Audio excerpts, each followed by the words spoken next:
The following is a Nothing But Sports production.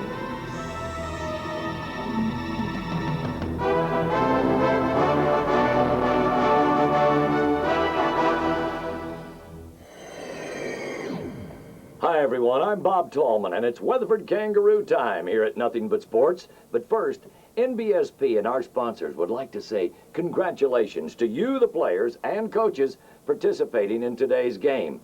In the spirit of competition, we encourage you to play hard, play fair, and respect your opponent. You'll be cool if you do.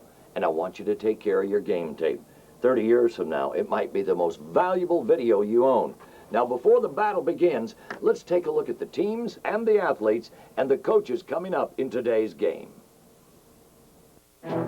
Today's game will be at Kangaroo Stadium in Weatherford for a non-district game between the visiting Keller Fossil Ridge Panthers and the home team, the Weatherford Kangaroos. The Weatherford Kangaroos come in with a season record of 0 wins against 1 loss. Offensively last game, the Roos had 192 yards rushing and 21 yards passing for a total of 213 yards while scoring 7 points against the state's top-ranked defense. They moved the ball well against the Jacket defense, but put the ball on the ground at crucial times, which stalled potential scoring drives. Defensively, the Roos allowed 248 yards rushing and 167 yards passing, and giving up 34 points to the Stephenville Yellow Jackets. Here's what head coach Larry McBroom said about his upcoming opponent. He said Fossil Ridge has a big, strong offensive line that can wear down defenses in the second half. They also have a very talented quarterback. He says his offense will have to execute the run and hold on to the football. His defense must stop the offense on third down attempts and make them punt the ball. He says we cannot let them make long, sustained drives. It looks to be an exciting battle between these two powerhouses coming up right here on NBSP. We'll be back in a moment with Nothing But Sports player profiles for a close-up look at the players and coaches. Stay with us. Honey, can you pay these bills? It won't take you very long if you use Texas Banker Online. Sure. Girls, I'll be right back. Texas Banker Online, a simple and secure way to bank over the internet with no service charge. Now you can pay bills quickly and conveniently from the comfort of your own home with Texas Banker Online. That was quick. Yeah, that Texas Banker Online is really simple. Whose turn is it anyways? Texas Banker Online, a product from Texas Bank. Plug in now. They dress him up like a ghost and he's looking through and it's Halloween and he's walking around like this. My parents told me to go swimming and I was like, no. You love watching movies, and Blockbuster thinks you should be rewarded for that with Blockbuster Rewards, where the more movies you rent, the more free ones you get. Plus, get a free Blockbuster Favorites movie every month. He got on top of that bomb just like it was a horse. He was going to ride that rascal all right on into where it was going. Join Blockbuster Rewards today and go home happy. Welcome back, everybody. Now let's take a personal look at NBSP scouting report and discover who's wearing the uniforms and what really makes them click and tick.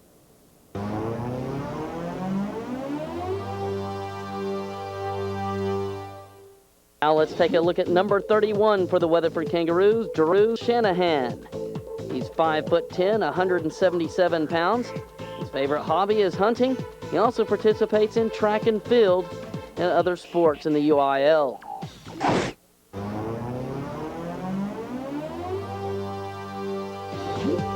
Number 37, Keith Such, a junior, 5'11", 190 pounds for the Weatherford Kangaroos. Favorite subject in school is science. Some hobbies and interests, fishing, hunting, and building projects. And he also participates in powerlifting in high school. We asked him what he would like to do to be a champion. Work hard, do anything it takes to be the best. We asked him what some of his career goals are in the future. He said he would like to become a millionaire and become president of a major research and development company. That's number 37, Keith Such for the Weatherford Kangaroos.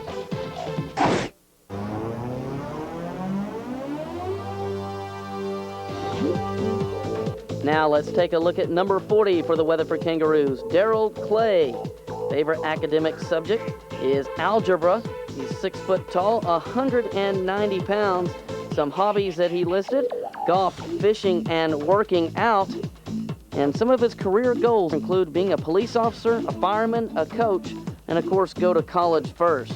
We asked him what he would do to be a champion, and he said, "I think I have learned to accept my role in football, and I will play whatever position my coaches put me at. I will also work hard and put forth the kind of effort needed to improve my team and myself."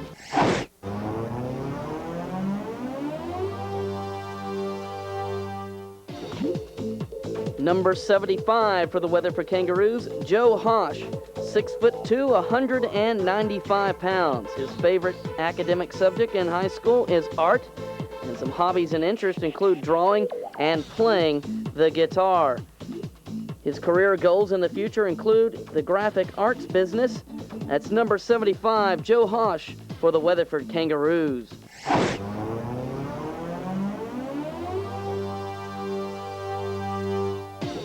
Now let's take a look at number 79 for the Weatherford Kangaroos.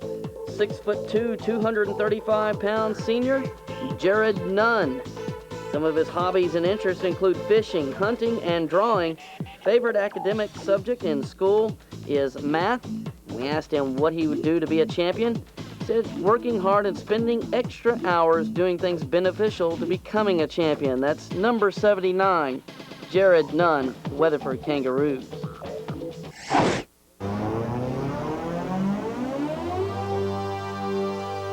Now let's take a look at Adam Rupert, assistant coach for the Weatherford Kangaroos on the offensive line and for the linebackers.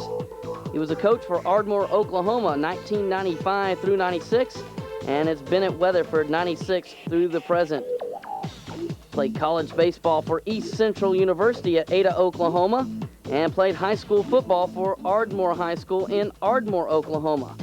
Has a college degree in history and environmental science. His hobbies include golf, water sports, and eating.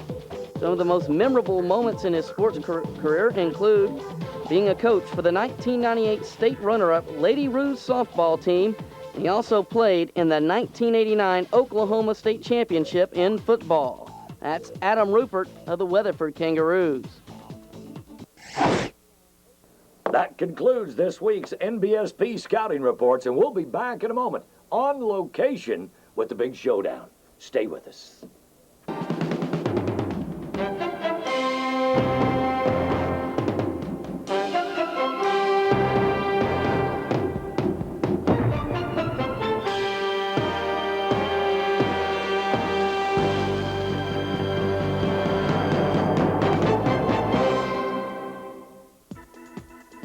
Today's game is being brought to you by Texas Bank. With us, it's personal. And by the new car dealers, backing the Roo Crew in '99. On the offensive line tonight for the Roos, you'll see Branch, Such, Ross, Antillian, Hash, Connell, Brown, Nunn, and Simmons. Backs and receivers include Boney, Hudson, Pierce, Borland, Legale, and more. You'll also see Shanahan, Leslie, Cook, Holm, Clayton, and Coates. Branch will be the deep snapper on punts, PATs, and field goals. Phillips and McClure will be handling the place-kicking duties, and Garrett Hudson will be punting for the Roos. Defensively, you'll see Merritt, Safford, Tidwell, Such, Cope, and Day.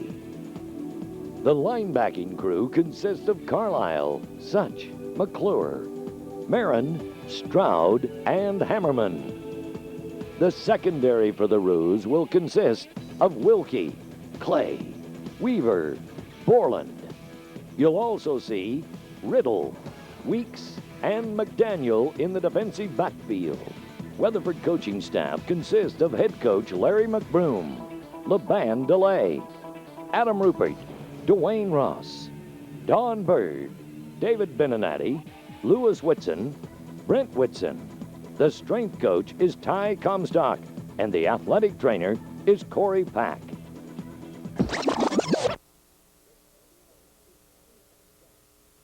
Little Miss Muffet sat on her tuffet. Tuffet Muffet. She would have sat on anything, she was so wasted.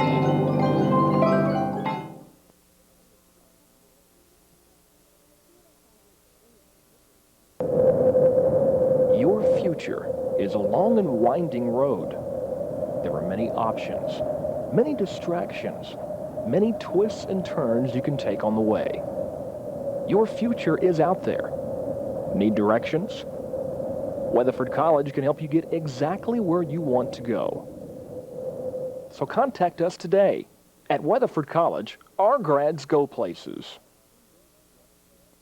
Al, Super Save Produce Buyer, line 1. Dave! Yeah, 20 truckloads of grade A direct from my orchards today at 20% below market price. You know, Dave, you could advertise a lower price if you bought my grade B. Yeah, but there's not that much difference. But it's good enough for your competitors. 20 truckloads. Super Save's low price gets you the good stuff. Okay, the good stuff. The Roos will be starting off with left end 83, Andrew Cope. Number 73, Jared Tickle is the tackle. Scott Stafford, number 50, is the tackle. And Jason Touch is right in for the defense. Here is a long, deep kick. It'll be back to the 5-yard line, and they will move it right up the field, and the receiver there on that kick was leveled. And I mean leveled hard at the 24. Looks like Keith Touch came right across on the fly there and just nailed the runner. Looks like about the 24-yard line. That was a hard hit by Keith. Well, it certainly was. So now the Fossil Ridge Panthers will have their first play from scrimmage of the season. They did not play last week, of course. And they will bring out 4 receivers, and they'll have just the one back in the backfield, and that will be Murray. And at quarterback, that is Ford. We'll talk about Ford in a minute. There's a drive off the left tackle for about 5 yards, and that will be Murray. And Sean Murray, we've seen him around for about 3 years for Fossil Ridge. Randy, this morning, Coach McBroom was commenting on how tough a runner Kenny Murray is. He kind of compared him to the Roos number 34, Mark Pierce. So, he's some hard hitting now, those running backs. Second down, he's about 6 foot 215, very rugged. They'll bring 3 receivers to the left side, so trips to the left. Again, the one back. Ford is the quarterback. Here's the handoff, and right up the middle this time, and spinning around goes Kenny Murray for about 5 before he's spun down by the interior of the Kangaroo line. Well, Randy, we've got a flag on the end of the play. It looks like it had a little face mask. And that'll be moving the Fossil Ridge Panthers a little further on down the field. Well, Brady Ford is their quarterback. We did not get to mention him as our time was shortened in the pregame. Brady Ford is 6'3", 190. He threw for 1,800 yards last year. Very accomplished quarterback. Just a junior, so he'll be around this year and next year for Fossil Ridge. And they moved the ball on everyone. No one really shut them down last year, so they're going to be very similar to Stephenville on offense. Here's a pass into the flat, and that's taken by Cody Sullins. And Cody Sullins, who is their A receiver, came right back inside after he caught it and picked up about 4 yards. The ball is out to the 44 on the Fossil Ridge side. Randy, that pass was a couple of yards deep into the backfield, and Cody ran about 15 yards. Most of it sideways. Second down, the ball at the 44. Ford, the quarterback, again the one back in the backfield. Here's a pass to the sideline that will go long and well covered over there by Barron Weaver, I believe, who was inside the receiver there. So we'll have a third down play for Fossil Ridge. Randy, Barrett's got good speed out there on the corner. We showed him last week against Stephenville, doing a good job keeping up with those speedy receivers they had. And quarterback for Fossil Ridge didn't have much choice there other than just lay it out of bounds where nobody could catch it. Well, at times, the defensive secondary last week played very well against Stephenville. They didn't give up any long passes like we saw last year that Stephenville was able to hit on. So here's Fossil Ridge. Ford rolling to his left. Passes.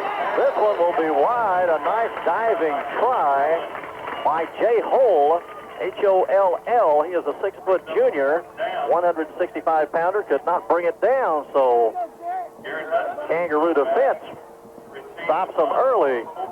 And back to receive the punt is Colt Borland. And number 35, that's Garrett Hudson who's back. And, you know, Garrett Hudson has done well already on the receiving teams, both returning punts and kickoffs. Had a couple of good ones against Stephenville. Here is the punt. This one will go back. Esquivel is the punter, and it's going to be received. Fair catch there by Colt Borland. And he ran on out of bounds, and they will mark the ball. Let's see where they will mark it, and I think the refs have decided that it was a fair catch at the 30-yard line. We gave up a few yards on that, Randy. It looked like he didn't actually catch the ball till about the 33-yard line, but they're going to mark it on the 30, and we look forward to the Roos' first drive here in their home opener. Well, the offensive line did very well last week for the Kangaroos. We saw a number of good holes, and especially in the middle with Michael Ross there, and I think Jose Antillon and Bradley Simmons played a lot of the guards last week on each side of Michael Ross, and a lot of holes in the inside. Here's the first play for Weatherford, and there goes the big back. Mark Pierce takes a handoff and runs right over the center. About 6 yards there on a hard run by Mark, and you hit the nail on the head there. Simmons and Ross and Antillon doing a good job of opening a pretty good-sized hole there for the Roos. If we can have that kind of blocking the rest of the game, the Roos will just march up and down the field anytime they want to. So this drive starting at their own 30-yard line. The Kangaroos now have a second down and about 3.5 yards to go outside the 35, but this time Mark trying the left side, and he is stuffed. That was number 91, Randy, Jonathan Simmons, and I think you mentioned him in the pregame show. He's a large young man, 230 pounds, what, about 6'6"? 6'6", 230 pounds, Jonathan Simon, and he was in there very quickly to stuff that play, so a loss of a yard, and now the Kangaroos, with 9:12 to go in the first period, will have a 3rd and 5 from their own 35-yard line. A pitch out to Pierce. It looks like this one might open well, and it does. 40, 45, 50, 45, and finally run down on the south sideline right in front of the Fossil Ridge bench. And Randy, that was a great job of blocking out there on that corner by number 35, Garrett Hudson. Garrett sealed that corner and allowed Mark to get around it and had a good run after that. 1st and 10 now for the Kangaroos. They've crossed midfield. They're at the Fossil Ridge 45. We saw this young offense, an inexperienced offense, take the ball and just shove it right down the throat of the Stephenville Yellow Jackets in the first quarter last week. They just got to cut out the mistakes, Mark. I can't have mistakes. 1st and 10, the ball at the 45. And here goes the quarterback, Zach Moore, and I love to see him do that. Takes the snap and just shoots right upfield. That's about 7 yards there, 6 or 7 yards, Randy. Well, you know, he had 115 yards in 14 carries, and I think that comes out to about 8 yards a carry against Stephenville last week. Right. Very big and strong defense, and Zach sliced right through him. 2nd down and 5 yards to go. The ball is at the 40. Here's the give to the big back, Pierce. It's about 4 down to the 36-yard line. Well, Randy, we had number 31 in there for the Roos, Andrew Shanahan. Andrew doing some blocking for Mark Pierce, and now Garrett Hudson got a little rest on the sideline. Garrett's coming back into the ball game. We'll have a 3rd down and about 1 yard to go. We're in the first period of play. Fossil Ridge Panthers and the Weatherford Kangaroos. 2 receivers to the left side. Nobody actually in the backfield as they had a wingman on the left side, and Zach Moore takes the ball. He gets very close to the point needed for the 1st down. Now let's see where they mark it. They're not going to give him the 1st down, so here is a crucial play early in this game, and it's just a few inches short. We're going to have a timeout. Let's take a quick timeout right here. And we'll be right back in a minute.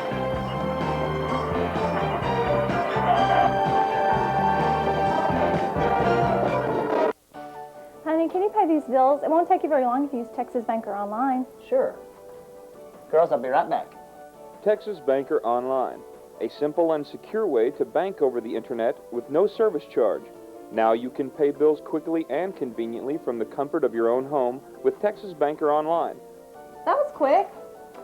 Yeah, that Texas Banker Online is really simple. Whose turn is it anyways? Texas Banker Online, a product from Texas Bank. Plug in now. Can I have a puppy? What do you mean Grandma's never coming back? Why does she get to stay up?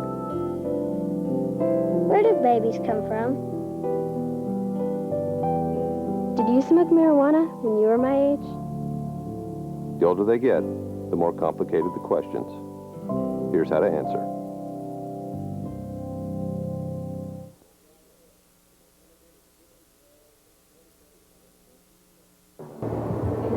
Hello, I'm Don Cressman, candidate for District Judge for the 43rd Judicial District of Texas. I'm here today to ask you to do two things. First, I want you to support the Weatherford Kangaroos. Second, I want you to vote for me on the March 14th, 2000 primary for District Judge. Thanks a lot.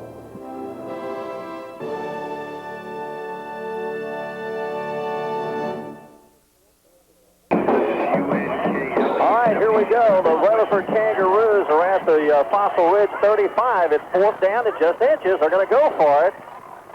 Here's Zach Moore. There's Pierce. Oh, they can't stop him that easily. 5 yards. And that looked to be a dive play right off right tackle. That's exactly what it was. And Randy, a lot of times on those fourth and inches, all you want to do is make a foot or foot and a half. And Mark Pierce ripped off a 5-yard gain there. So we're down to the 30-yard line, and the Roos are driving good. A nice-looking drive. They'll have a wingman to the right side, and here's the pitch back again to Pierce. He finds a hole. What a runner Pierce has been early here in the season. And, you know, he does not hesitate at all. He finds that hole, makes a quick cut, and then moves into it with authority. And another 6-yard gain for Mark Pierce down to the 24-yard line. Panthers have seen the Weatherford Roos take the ball at their own 30 and drive it to their 24. We're down to 6:37 to go in the first quarter. And we'll have a wingman to the right side. This is the offset eye backfield. The handoff again. Here's Pierce with a nice cut and always breaking tackles.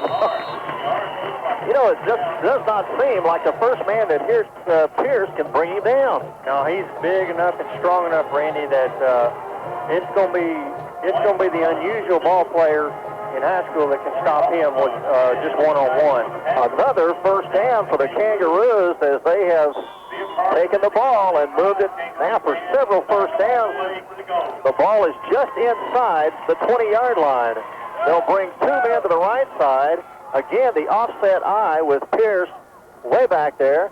Here is Zach Moore. He will cut inside. There's the football. Oh, no. And that is what has been killing them as Moore tried to make a cut at the 20-yard line. It slipped right out of his hand, or somebody got a hold of it, and it fell at the 15-yard line, and there is the bugaboo from last week.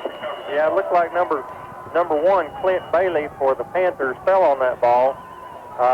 Bounced around there in the open for quite a while, and Bailey came in full speed, dove on that thing. And so the Roos got them deep in their own territory. Just need to hold them right here, Randy.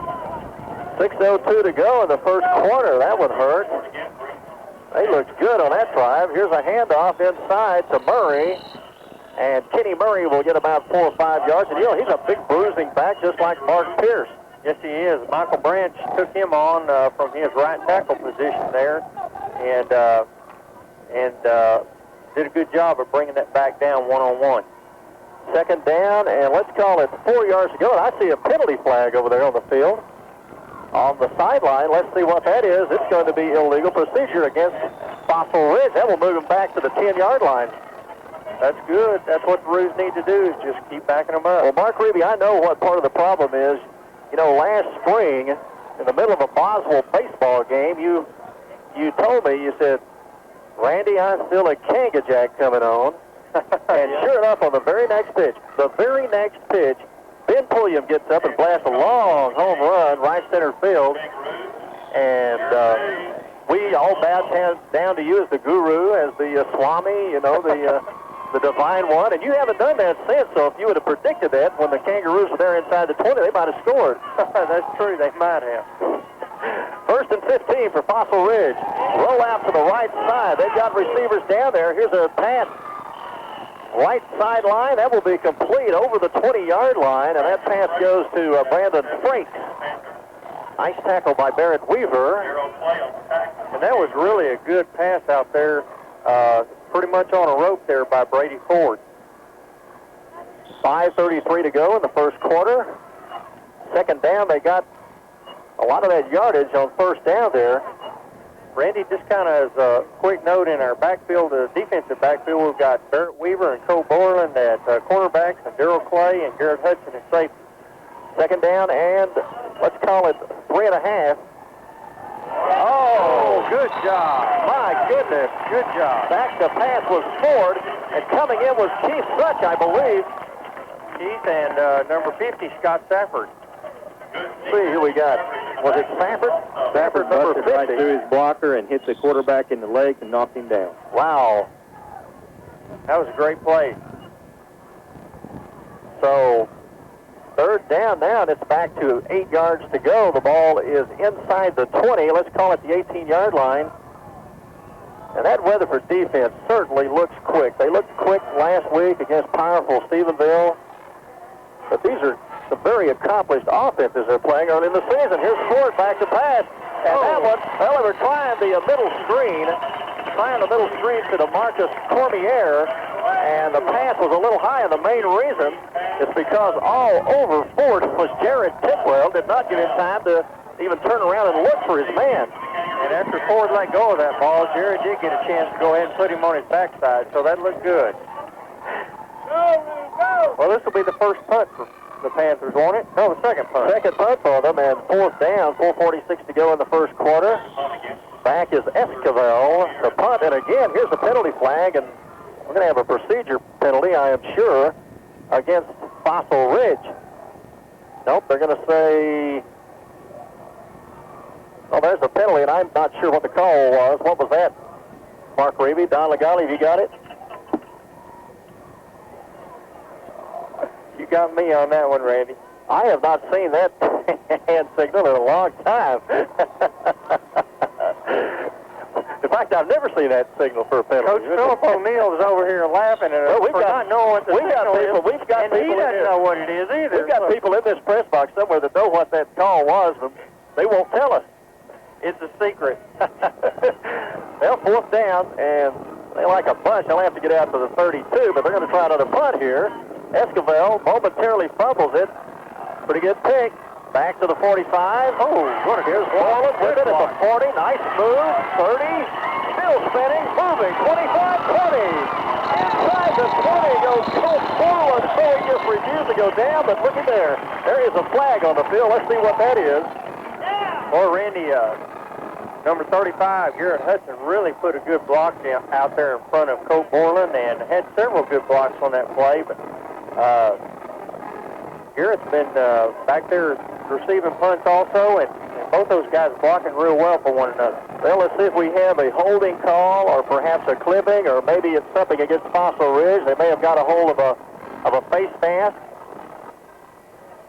But there is a flag laying on the field. It is picked up, and now let's see what they call as all the players are standing around looking at the officials, and it will be a face mask against Fossil Ridge. And, you know, it seems like so long since the Kangaroos have got a break. They didn't get a break at all in the last 2.5 quarters against Stephenville. That's right.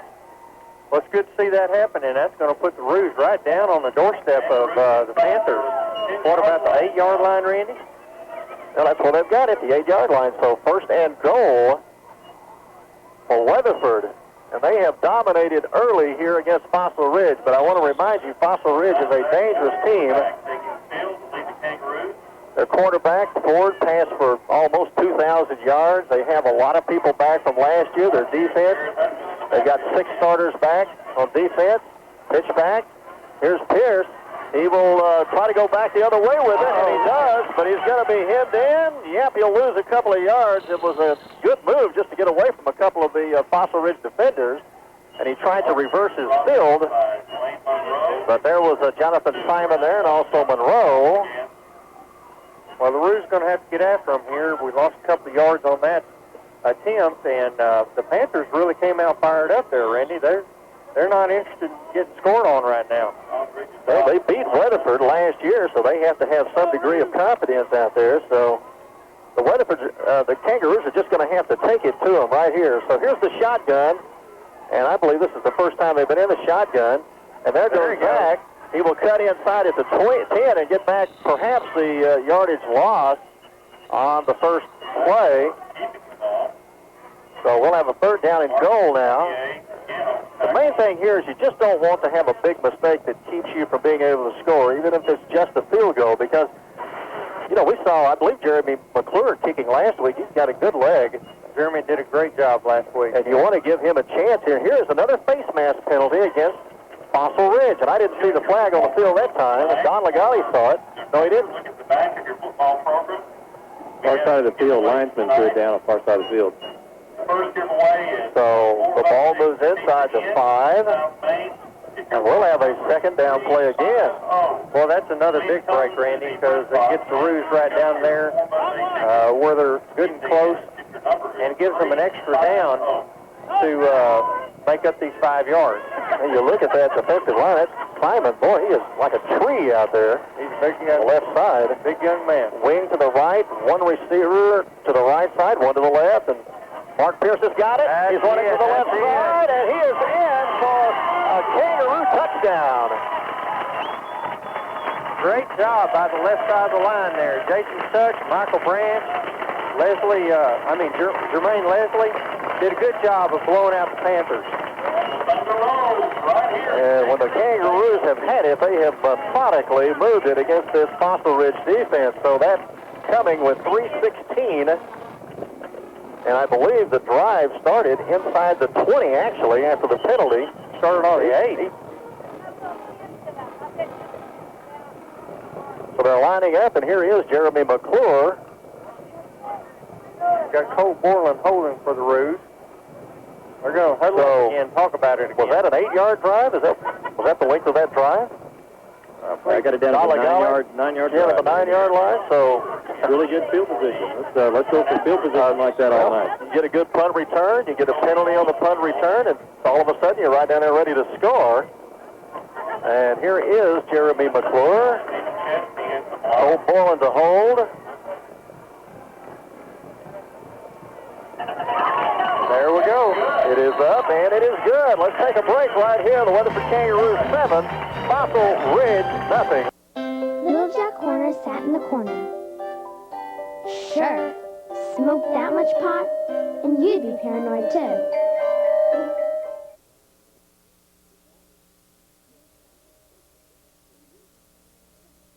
In the early days of Parker County, the courthouse and square was the focus of activity.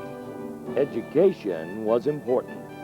The first high school was built in 1885 on the north end of the block, now occupied by the City Hall. The White Junior High was constructed on the site of the old Central High and was used until the new South Main School was available.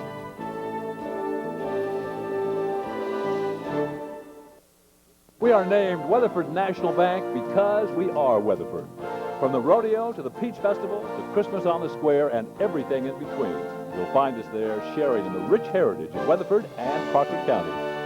Come by any of our 5 offices located throughout Weatherford and Aledo. You'll find free checking with overdraft protection, full-service mortgage department, extended lobby hours, and even Saturday banking, all the services that our customers have come to expect. Weatherford National Bank, member FDIC, an equal housing lender.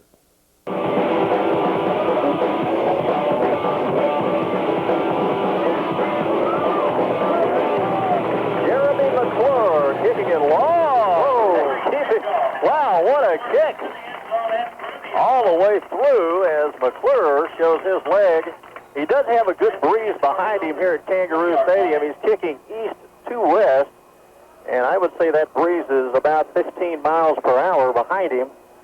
But Randy, he kicked that right over Cody Sullivan's head. Sullins didn't even get a chance to fair catch it. I mean, or to catch it as a touchback. It just sailed over his head and out of the end zone. Left-footed kicker with a lot of power. Here comes the Fossil Ridge Panthers. They'll have 4 receivers out. The one man in the backfield is Cormier. And the pitchback will go to Cormier. He will get past a couple of Blues, but the pursuit. Oh, just a great job there by number 73, Jared Tidwell, and number 40, Darrell Clay coming across on that tackle. And Todd Stroud, number 10, is in the ball game at linebacker also. So we saw Todd Stroud and Mauricio Marin make a lot of plays last week, also Clay. And it seems like that the interior linemen, the 2 tackles, Jared Tidwell and number 50, Scott Sanford, have a lot of quickness. Yes, they do. Second down and 6 yards to go. The ball is placed at the 24 of Fossil Ridge. The pass will go out and over the head on the left side of Jay Hole. Randy, I don't think that they want to throw that pass out there without any more velocity than that very many times, because Colt Borland's awfully quick out there on that corner, and he's liable to pick one of those off. Well, Colt Borland is one man that Todd Dodge said he was afraid of. He also mentioned Cashin Carlisle, and I believe Cashin Carlisle is not in tonight. No, Cashin hurt his neck in weightlifting this week, and he's going to be off just tonight. Third down play, and that's going to be partially deflected. Oh. And down goes the quarterback Ford, and we may have a penalty on this for a late hit. Let's see what they do. It looked like the pass was deflected. Just a good hard hit there by Scott Stafford, but looks like we're going to get called for a penalty. We see Keith Such coming in now. And out comes Craig Boney. Craig Boney has done a good job at linebacker, too, when he's been in there. We haven't mentioned him too much. Craig had an excellent season this year in weightlifting and really enjoys weightlifting. He's a big, strong young man. Well, you know, they had him in the interior line last year a lot. And for him to be able to pump up and still keep his quickness, that shows what kind of athlete that Craig Boney is. That's right. He's a real quick young man, too. Well, that will be an automatic first down as we have the late hit. And at 1:49 to go in the first quarter, that will move Fossil Ridge out to the 39-yard line. And these kind of mistakes always seem to come back and haunt you. They haunted the Kangaroos last week against Stephenville. First and 10 yards to go from the 39. One man in the backfield. There's Ford. Reverse. Here's a reverse. And this one will get some yardage across the 45. And here's a penalty. And I believe we're going to have a flag against Fossil Ridge. Let's see what they do here. As both Borland and Jay Hole were fighting after a block. Well, Darrell Clay did a great job of fighting off the block on him and made that tackle one-on-one. We may have clipping, perhaps holding against Fossil Ridge. Yeah, I believe that. Well, it's way upfield, so it will move the ball back 10 yards, and we'll have a first and around 11 or 12 yards to go, something like that. Let's see where they mark it. It'll be just inside the 40. Well, Darrell did a great job of shedding that block. He was pretty deep in the secondary, kind of watching for a pass. Darrell's a strong side safety, and fought off that block and made a good one-on-one tackle. The ball is back at the 39, so it'll be first and 10 all over again. 1:27 to go, the clock running. First quarter, the Kangaroos lead at 7-0. Panthers out now. They're on the left hash mark as they move from west to east toward the quarterback. Hands it off to Cormier, and he won't get much. Coming in quickly is Jeremy McClure. He not only can kick well, he can tackle well. He sure can, and number 50, Scott Stafford, made good penetration into the backfield that time, Randy, and got just an arm on the running back. You said that DeMarcus? Is that how you say that? DeMarcus Cormier. Yeah, DeMarcus, and tripped him up just a little bit, and then number 89, Jeremy McClure finished him off with a strong tackle. Well, Todd Dodge is from the Beaumont area, and he said Cormier and Thibodeau down there are just about as common as Smith and Jones in Weatherford. And it just rolls off his tongue, huh? 3 receivers to the right side. Ford back to pass. He will roll to his right after a fake. And that one is almost picked off, but it is caught. Oh, my, how did that get to the hands of Clay?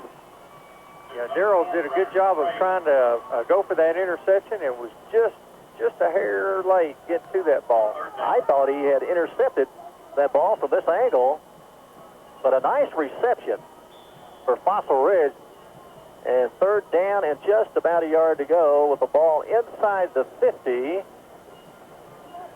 on the Fossil Ridge side of the field. We're down to 13 seconds, and they should get this play off. Roos need to stiffen right here, Randy. They have an offset I backfield. Here's the play. That will be a 1st down as they give it to the big man. I believe Kenny Murray carried the ball that time right at the midfield stripe. And that is the end of the first quarter of play. Your score, the Weatherford Kangaroos 7 and the Fossil Ridge Panthers nothing. We'll be right back right after this. Your hometown bank teams up with your hometown Kangaroos to provide the support for a successful athletic year at Weatherford High School.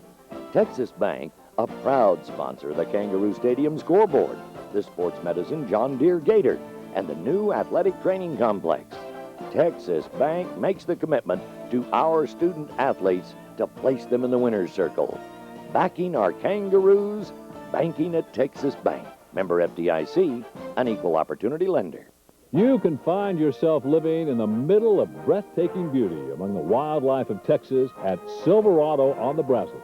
This upscale, low-density equine residential development has a world-class arena, 200 box stalls, and professional trainers on site. Spectacular building sites in the Brazos River. Boating, hiking, trail riding, and coming soon, an 18-hole championship golf course. To choose your beautiful home site, call 817-341-7770.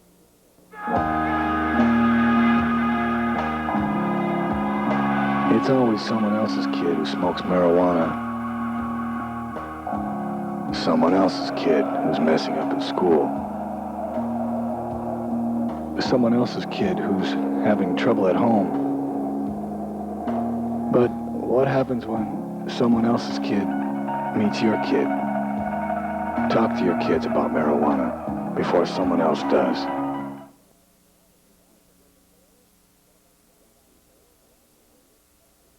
There are some lights coming back on as we lost them momentarily. Want to thank Job Site Sales, Roger Williams, Chrysler, Jeep, First National Bank, Weatherford Democrat, Custom Homes by Noah, Taco Bueno, Weatherford Municipal Utilities, Harkness Printing, Sonic, Whataburger, Lone Star Furniture, Malt Shop, Weatherford Physical Therapy. Those are a few of our sponsors for Weatherford Kangaroo Football. We want to thank all of you. Roger Williams, that's Chrysler, Plymouth, Dodge, Jeep. I don't know that. Here we go, first play. And here is Murray with a big hole across the 45-40, 35-30 before he's brought down. A good run by Kenny Murray to start out the second quarter. Randy, you don't want to see that happening to the Roos very many times. Fossil Ridge just pretty much blew out our right side. Ended up having to have Garrett Hudson make the tackle before the running back Kenny Murray got up the sideline on him. Well, you know, this drive started deep in Fossil Ridge territory. The Weatherford Roos had them stopped, and then they had a penalty that gave them a first down. Now we're at first down at the 30.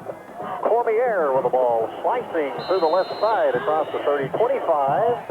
Gain of 6 to 7 yards by Cormier. They hit you with Kenny Murray, and they try to bust you open with Kenny Murray, and then they give it to the little quick Cormier. That's quite a change of pace there. It is. With one of them, you're going to get hit awful hard. The other one's going to run around you 3 times before he goes by you. So we momentarily have a timeout again. Let's see what they're holding play up for here. And Don Legale, you got any stats for us quickly? First quarter stats? Not a bad effort by Mark Pierce already. 9 carries, 46 yards in the first quarter. Also scoring that touchdown. Here is Ford. He turns around and gives it to Cormier, who may have a first down, as they run the offset I quite frequently when they want to run the ball. Cormier off the left guard tackle position. Good job by Darrell Clay coming around on the right side of the Rue line there and catching him before he got going too fast. In comes Craig Boney now. Also, Mauricio Marin coming in. Third down, very short yardage at the Weatherford Kangaroo 20. The Kangaroos are leading 7-0. So here we go. They have a full house backfield this time, and they give it to Murray, and he just bends over and pulls his way for a couple of yards inside the 20-yard line. Ball at the 18, first down now for the Panthers as they look rather sharp, but again, the Roos had them stopped deep in Panther territory and let them off the hook. Yeah, Randy, it's about time for the Roos to stiffen again right here. We can bend some, but we don't need to break. 4 receivers out, one man in the backfield as Ford is under. Now he goes back, looking to the left side, throws a pass. That will be, oh, good play over there. Incomplete. Well, I'll tell you, coming in from his safety position was Garrett Hudson. He leveled Colt Borland as they were both right in front of the receiver. I think Garrett thought he ought to have that one. And it looked like Borland had good position on the pass. He hadn't turned around yet, and I think Garrett Hudson just wanted to make sure that nobody caught that. Well, he did do that. Second down to 10:21 to go in the second period.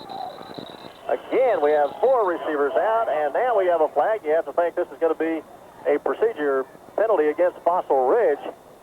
As somebody's coming up the line and perhaps moving, getting set, one of the linemen, it might be as many receivers as you got up there. It could easily be a receiver also. May have stepped over the line. But Randy, it sure is good to see the Roos stop them on first down there. So it was 2nd and 10, and now with this penalty, makes it 2nd and 15. We got a good breeze now behind Fossil Ridge here in the second quarter. And, you know, sometimes that will aid a passer, and sometimes it will hinder a passer, according to the kind of passer that he is. Ford, evidently a good one with 1,800 yards passing last year. 2 receivers to the left side. Here is Ford over the middle. He's got a man who makes a catch across the 20, the 15, and that is Jay Hull. It looked like we had number 40, Darrell Clay, and 89, Jeremy McClure combining on the tackle there. He was wide open for a while before we closed on him. But it won't be enough for a first down. Let's see what Fossil Ridge does here. And it should be a 4th down play. No, it's going to be a 3rd down play. 3rd down, yeah. Right, 3rd down, and the ball is outside the 10. We have a timeout. Let's take a quick timeout right here. The score, Weatherford 7, Fossil Ridge nothing. We'll be right back. Little Bo Peep has lost her sheep. Well, duh. That's what happens when you get stoned.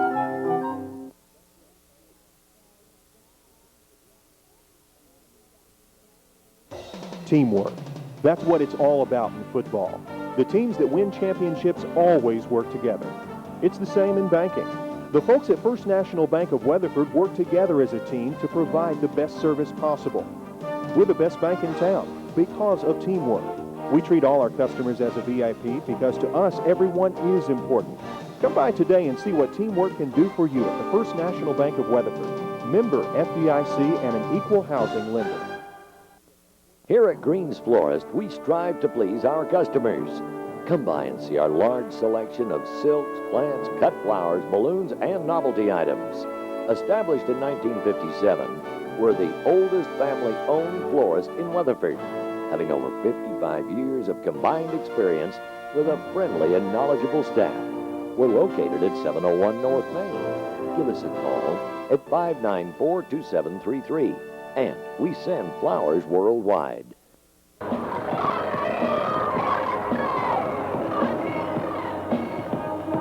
Welcome back to Kangaroo Stadium. 9:41 to go in the second quarter. The Weatherford Kangaroos are leading the Fossil Ridge Panthers by the score of 7-0. And Mark Reilly, the offense has looked good when they've had their chances. The defense at times has also looked good. And now they have a chance to stop Fossil Ridge on a third down play, about 5 yards to go. The ball is going to be at the 12-yard line of Weatherford. That's right. I think you've hit the nail on the head there, Randy. If we can stop them right here, the defense will really look good. So here we go. Let's see what happens here. They will send 3 receivers out. They'll have a tight end in this time. Here is Ford. He's looking for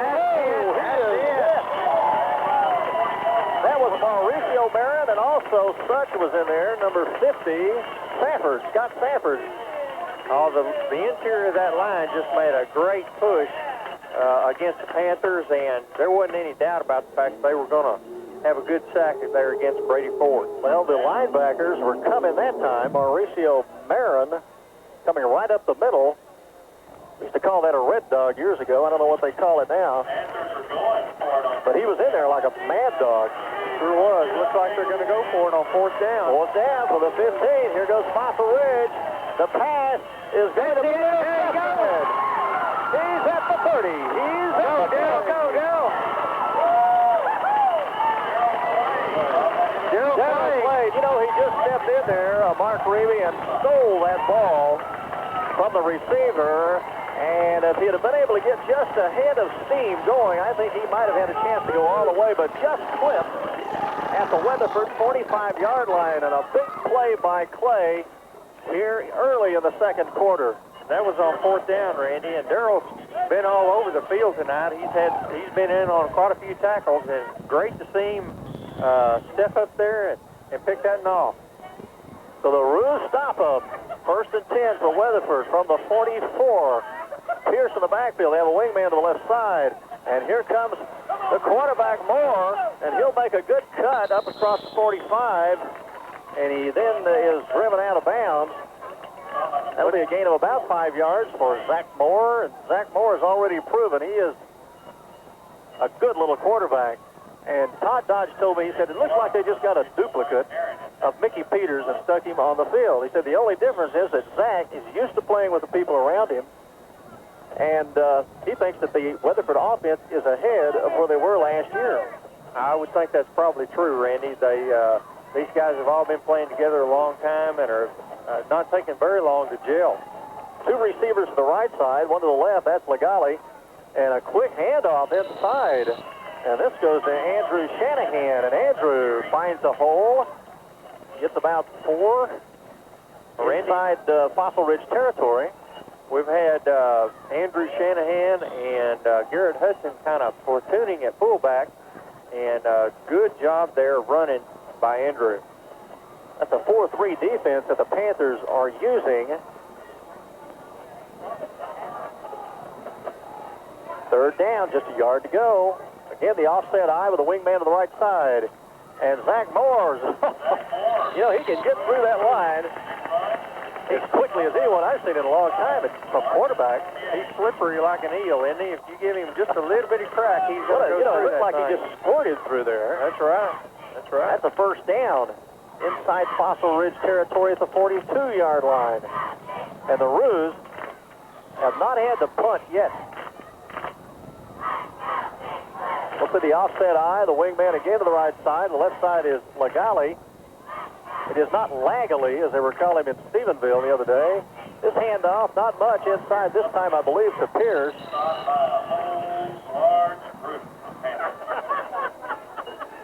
Randy, that was still a pretty good run by Mark Pierce. At the end of the pile, he was still leaning forward, which is what you want your running back to do, and he looks like he picked up about 2.5 yards. He actually got more yardage than it appeared. It looked like he was going to be stopped short of the line of scrimmage, or maybe just barely get back to it. Ends up a couple of yards in front. Kangaroos wanting to add to their 7-0 lead here in the second period. Here is one that will be kept by Moore. He's going to pitch it out. Nice pitch out. Hudson with a good move across the 30-yard line and inside the 30. That was a tremendous pitch out by Zach Moore. And, you know, he ran that option perfectly. He drew the defensive end in toward him. And then when the defensive end made his commitment, just shot a beautiful pitch out there to Garrett Hudson. And Garrett did a good job of catching that pitch out in full speed. It wasn't a soft pitch out. That was pretty much a line drive. And Garrett caught that thing and took off around the end like a scalded cat. First and 10 for Weatherford. They are at the 28-yard line of Fossil Ridge.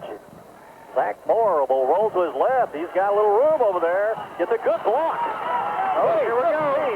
10. Good down to the 5-yard line. Oh, who made that block on the left side? Randy, we had 3 blockers out there. We had Garrett Hudson leading the way, and number 34, Mark Pierce, did a good job of seal blocking out there. And then down, our wide receiver, Chad Legale, made that run possible also. Well, those 3 guys there just sealed off. You could tell that Moore, if he got the 1 block on the outside, was going to have a good gain. And he did. He went from the 28 down to the 5-yard line. First and goal for Weatherford now. And you can see the Roos are pretty pumped up, and the Panthers are starting to sweat a little right now, Randy. Wing to the right side. Here's a pitch out. Let's see what Pierce does. He goes over the 5 and jumps over a pile there. And we'll get down close to the 2, perhaps the 1-yard line. I see a penalty flag. Randy, you would think when you get down to the 5, first and 5, if you can make 3 yards on the first play, you got to feel pretty good about that. Well, it's going to be a little more difficult now because the ball will move out beyond the 10-yard line. We have a holding penalty against the Roos. Well, we had the same thing happen to us last week in Stephenville on our last score, Randy. We got down to the 5, and we pushed the ball in from there. And Coach Broom was talking about that this morning, and he said that he just didn't see where there was hold on that play. They looked at all the game film and scouted it as much as they could. They just couldn't see what the problem was. So well, you know, it seemed like that the Jackets of Stephenville got all the breaks in that game. There were fumbles, lots of fumbles by Weatherford, and then there were calls that if you were a Weatherford fan, there's just no way you could see it. Right. And against a team like Stephenville, they just could not overcome that. But otherwise, when you looked at the 2 teams physically out there, Weatherford certainly appeared to be playing with the Jackets the entire game. Yeah, and it was a great game for the Roos. First and goal, the ball is at the 15-yard line. The offset eye with a wingman to the left side. Here is Zach Moore handing it inside, and a good move again by Pierce. And you just have to like the way that Mark Pierce hits a hole. The way he decides to cut, it seems like he always makes the right decision on his cut and gets extra yardage that way. That's right. And the Roos need 15 yards to score there. We picked up 5 of them on the first play, so it's a second and goal from the 10. And we need to pick up another 5 or 7 on this play, Randy, and then just punch it in on the 3rd down. And again, they want to still be able to score when it comes down to 4th down here. Shotgun formation. Zach Moore back. Going to the left side. What's he going to do? He's going to throw a pass. Oh, and it's just off Borland, and I think somebody came in and got a hand on it. Perhaps it was number 3. That's Trey Wingfield, and they like Trey Wingfield. He's only 5'5" and 130 pounds. Yeah, but he's awful quick. Awfully quick. He got over there, and for a moment it looked like that might be a Kangaroo touchdown. Zach did a good job of faking him there, too. Wingfield almost came up to stop the run, and Zach pulled up to throw it, and he had time to recover. So now it's 3rd down at the 10. 4:50 to go in the 2nd period. Zach Moore is there. There is no one in the backfield now. Let's see what Zach does. He shoots one to the left side. Oh, they're going to have a flag. But they're not going to call it. Woo! Well, Randy, I know we're not supposed to comment, but, well, I tell you, that was a close one. Let's just say that it appeared that he was hit before the ball got there. I would say so. So we'll have a 4th down play, and here comes Jerry McClure to come on. He's going to place the tee at the 17, so he'll be trying a 27-yard field goal. Randy, last week against Stephenville, or is it a fake? Who knows? They may not kick it at all. Jeremy, he made his first extra point and had it called back by a penalty and just turned around and made the second one right after it. Here is a kick. It certainly looks good, and it is good. Good job. 27-yard field goal by Jeremy McClure, and the Kangaroos move out to a 10-0 lead over Fossil Ridge. Take a break right here. We'll be right back with Kangaroo football in just a minute. Honey, can you pay these bills? It won't take you very long if you use Texas Banker Online. Sure. Girls, I'll be right back. Texas Banker Online, a simple and secure way to bank over the internet with no service charge. Now you can pay bills quickly and conveniently from the comfort of your own home with Texas Banker Online. That was quick. Yeah, that Texas Banker Online is really simple. Whose turn is it anyways? Texas Banker Online, a product from Texas Bank. Plug in now. Those who dive lightly into the market today soon discover that when opportunities swim side by side with peril, it is easy to lose all sense of direction. The riskier the investment environment, the more you need the fixed income strategies of Cummer Moyers Capital Advisors. Is your investment advisor recommending Cummer Moyers for $19.99? Cummer Moyers, managing money, earning trust. Pete's Place, this is Egan. May I help you? On June the 1st, 1976, it was my opportunity to walk in the front door of the Pizza Place in Weatherford, Texas. At that time, you could get the lunch special, which is a small cheese pizza, a salad, and a drink for only 95 cents. There's been a lot of things that have changed in Weatherford, Texas in the last 23 years, but there's one thing that's always remained constant. The Pizza Place and the Weatherford Kangaroos have always been a perfect combination.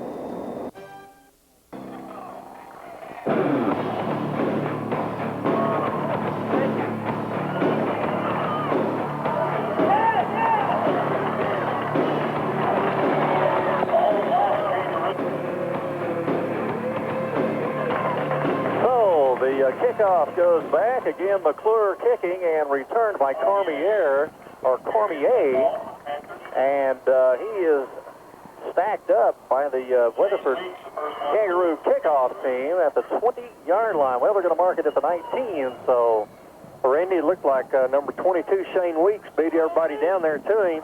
And Shane did a good job of slowing him down, and then just a host of Kangaroos came in to finish him off. Well, the kickoff team and the punt team of both looked very good this year. Here's one to Cormier, and he won't get much. Boy, that was a good tackle by Todd Stroud. Todd's the inside linebacker there for the Roos, and filled that hole and just stood him up, put him on his back. And they have held DeMarcus Cormier to very few yards so far. 4:05 to go in the second period. The Kangaroos up on top now, 10-0. And the defense shining here in the first half. Two receivers to the right side, one to the left. The pitch out. Well, back. Here we go. Cormier, and he won't get anything. He's going to be stormed under for a big loss back at the 15. And Randy, we had just all kinds of Roos back there. Number 50, Safford, and 84, Jeremy Day. Just quite a few of the Roos in on that play. Third down, the ball is back to the 15. They've got to get to the 30, just inside the 30 for a first down. And it'll be interesting to see if they can keep I guess you could say the killer instinct right here. They've got a team down. They've got them backed up. For Randy, Brady stop them and not let them off the hook. Yeah, Brady Ford can really throw that thing, so you don't want to count them out too quick. Well, here's a good pass over here to the 25 and to the 30, and that will be a first down. And number 4 is Brandon Frakes. He caught that one. Brandon was pretty wide open there. That was a great throw by Brady Ford. And again, Jerry McClure was there. Also, Garrett Hudson on the tackle. And Barrett Weaver in the vicinity, too. But, first down. Ball is placed at the 34-yard line on the Panthers side of the field. 3:05 to go now. Kangaroos leading 10-0. And Ford can certainly fling that ball accurately. That's a tough pass to the sideline like that. Here's one to the left side that will be caught at midfield. Nice catch by Jay Hole, and he gets down near the 40-yard line of Weatherford. And that time, Ford just took a couple of steps back and lofted it high and deep down the sideline. It looked like we had Colt Borland out there on the coverage. First and 10. Well, they're going to mark the ball back to the 46-yard line, so not quite as much yardage as it appeared earlier. So first and 10 from the Weatherford 46. Two receivers to the right side, two to the left, one man in the backfield. Is a handoff, nice big hole, and this is Murray. All the way to the 30-yard line of Weatherford, right up the middle on a draw play. Randy, it looked like the Panthers have just kind of opened things up a little bit. They got a couple of passes, and the Roos had the run pretty well shut down. And the Panthers made a couple of passes, and now they've gone back to the running game. Well, the Roos have tended to tighten up when the other team gets in their territory, especially deep. They did so against Stephenville, and now let's see if they can do it against Fossil Ridge. Ford rolling to his right. Nice pass out there that will be caught and out of bounds. Will go Brandon Frakes around the 20-yard line. That should be enough for another first down, and they've moved the ball quickly downfield. Just had a little over 4 minutes to go when they got it after the kickoff, and now with 2:27 remaining, they've got a chance to move in. They don't need to rush too much from right here. No, I wouldn't think they'd want to let the Roos have the ball back. Ball at the 20. Well, they've got Murray and Cormier in the backfield at the same time now, Randy. Offset, high to the left side. Ford rolling out to his left. Going to pass it in. Partially tipped, and I believe the man that tipped that might have been number 52. I think that was Michael Branch. Was it Michael Branch? Right, certainly was who tipped it. And you can see him waving his hands around there. Nice job by Michael. Michael's he's got some height on him, you know? Yeah, he's a real tall fella, probably 6'3", 6'4", and has really put on a lot of weight this year, a lot of strength, and just going to be an exceptional player for the Roos this year. You know, Weatherford looks like one of those West Texas teams you used to see in the 60s and 70s that were wiry and tough guys. And right. That's what they've got out there now. Here's a quick pass over the middle. That will be a touchdown. And that goes to number 24. That's Cody Sullins. And he's cut inside around the 10. Just a little slant pattern there, Randy, and looked like one of our players slipped down. I couldn't see who that was, but once he caught that ball on the slant, he just went straight to the post. So this was a nice drive by the Fossil Ridge Panthers. They started, I believe, around their own 20-yard line. We'll get the stats from Don Legale on it in just a minute. And a pass from Brady Ford that goes to Cody Sullins for the touchdown. The kick is up by Esquivel, and that is good. So it's 10-7 in favor of Weatherford. Let's take a break right here. You're listening to Weatherford Kangaroo Football on KZ 1220, your sports center. I just don't want to. I think a lot of kids smoke pot. I feel like I'm the only one who doesn't. Why do I have to be so Different. different? Maybe we're not as different as we think.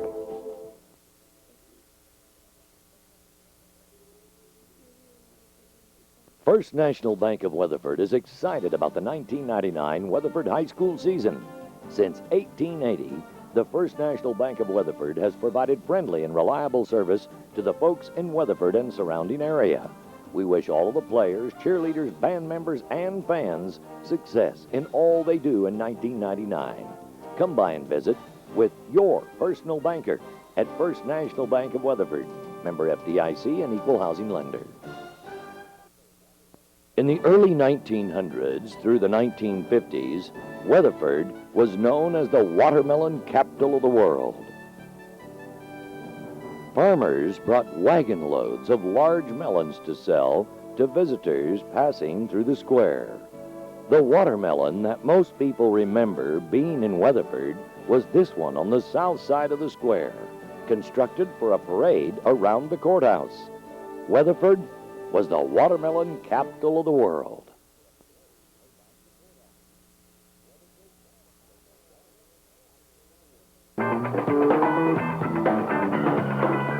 So the Fossil Ridge Panthers have their first scoring drive of the season. Brady Ford on a 20-yard pass to Sullins. Looks like we've got number 35, Garrett Hudson, and 18, Barrett Weaver, back to receive the kick. And here is the kickoff for Fossil Ridge. It will go deep, and it will go back to Barrett Weaver at the 5, 10, 15, 20, and up to the 25-yard line goes Barrett Weaver before he's tripped up. Looks like he got tackled by number 3, Trey Wingfield. And the Roos have got about 2 minutes to go, Randy, and quite a few yards. 70, what is that, about 74 yards, 76 yards to go. We need to get down there and score one more time before half. Well, Zach Moore is coming in. Right behind him comes big Brandon Brown in. And they're ready to go. 2:08 left in the second period. The Kangaroos lead by 3. And they've got receivers wide, left and right, the offset eye. Coming to the left side, and here's a handoff that won't get much, if anything. And it looks like Simon was in there on the tackle that time, their big defensive end. Second down. The Panthers are calling timeout. They think they might get this ball back before half, Randy. Well, if they can make the Roos punt, Mark, here with that wind blowing in at about 15 to 20 miles an hour right now, perhaps they can get a break on the punt, and as fast as they moved the ball downfield last time with that passing attack, they may have a chance again, and that's the way they're looking at it. That's right. The Roos right now need to get a first down or two. Yeah, it's time for the Roo offense to kind of take control of the game and just kind of push it down their throat for a while. And if this wind keeps blowing the way it's blowing, the team that has it behind him is going to be at a big advantage throughout that quarter. That's correct. Well, Don Legale, I believe you may have a few more stats for us there. He has diligently been putting everything together as we have been speaking. So, Don? Let you guys take care of some of the other things, but on that drive by Fossil Ridge, 5 of the 8 plays were pass plays. 4 of those passes complete, each pass complete for a first down. So they went to the air and found the Roo defense a little weak on that drive and put it all the way down. 20 yards on the last pass play for a touchdown. Randy, it looks like the Roos have done a pretty good job of stopping the run in that last drive, and that forced the Panthers into the passing situations, and they took advantage of it on us. Well, they got them, seemed like they got them loosened up, like you said, and Kangaroo defense, they just looked a little bit out of sync right there. First time this year we've seen anybody slice through them like that. Weatherford in the second half had to work pretty hard, long drives for their 2 touchdowns last week. Zach Moore will roll to his left.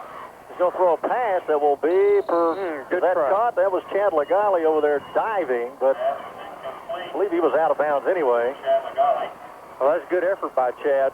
So here is a big play, I think, Mark Reeby. The Roos need to hang on to the ball right here and not, first of all, they don't want to have to punt into the wind.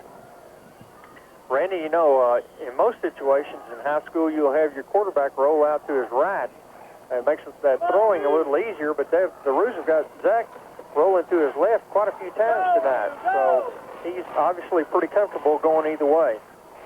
Shotgun formation. Here is Zach up the middle. Nice run. He won't get the first down, but he does get good yardage as Zach Moore takes that handoff. Takes the snap, fakes the handoff. Boy, he is quick on that quarterback draw. Right.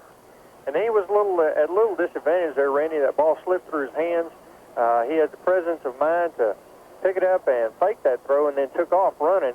Probably would have had a little better chance of making the full 10 yards if it hadn't slipped through his hands to start with. So we're down to 1:36 to go. This will be a 4th down play. They will have to punt here. I just can't see them taking any kind of risk this deep in their own territory. The ball is at the 32. We want to remind everyone that this broadcast, this audio, will be teaming up. We'll be teaming up with Nothing But Sports, and this audio will be used for the video. And you can get the video from your Booster Club. And I believe you are a Booster Club member, right? No doubt about that. And it also shows on the Weatherford Cable channel.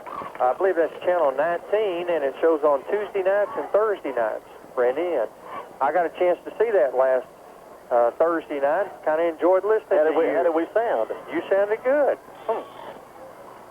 We've got Garrett Hudson going to punt. I believe this is Garrett's first punt of the night, and he did a great job last week against Stephenville. Some pretty good punts.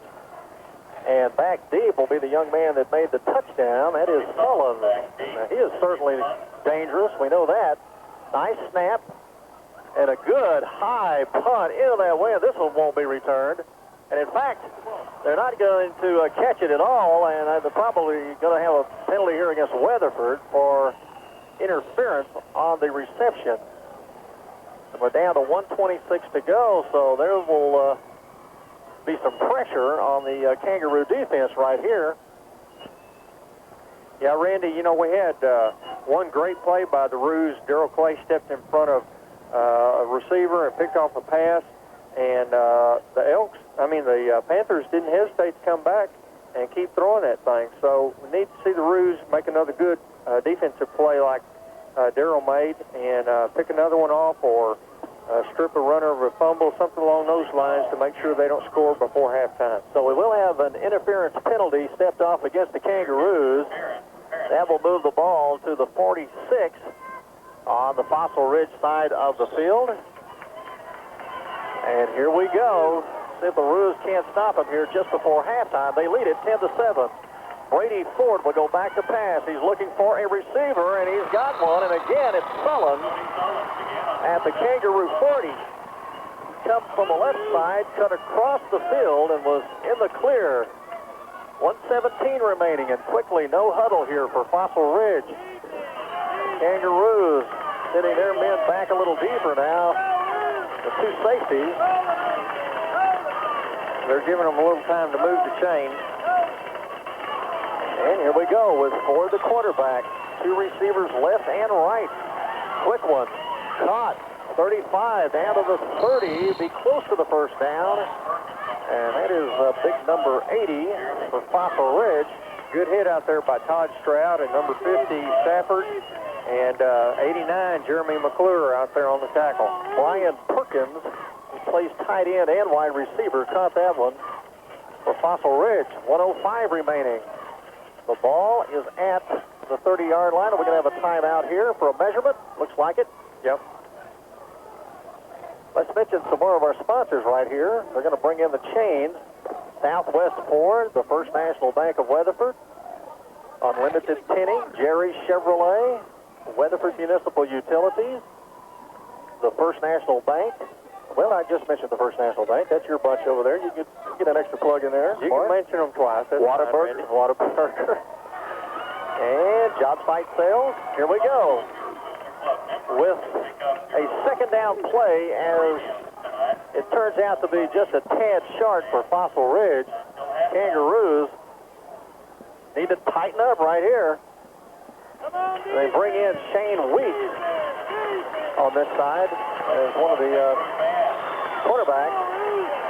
Well, he'll be playing safety. Here is the handoff. It goes up the middle, and spinning around is their big back.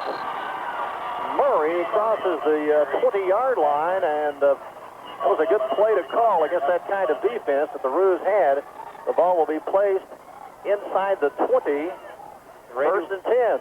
Had Andrew Shanahan and Garrett Hudson both come up to make that tackle. You kind of hate to see your safeties having to make a tackle in this situation. Brady Ford back to pass, and they're going to call this play before it gets started.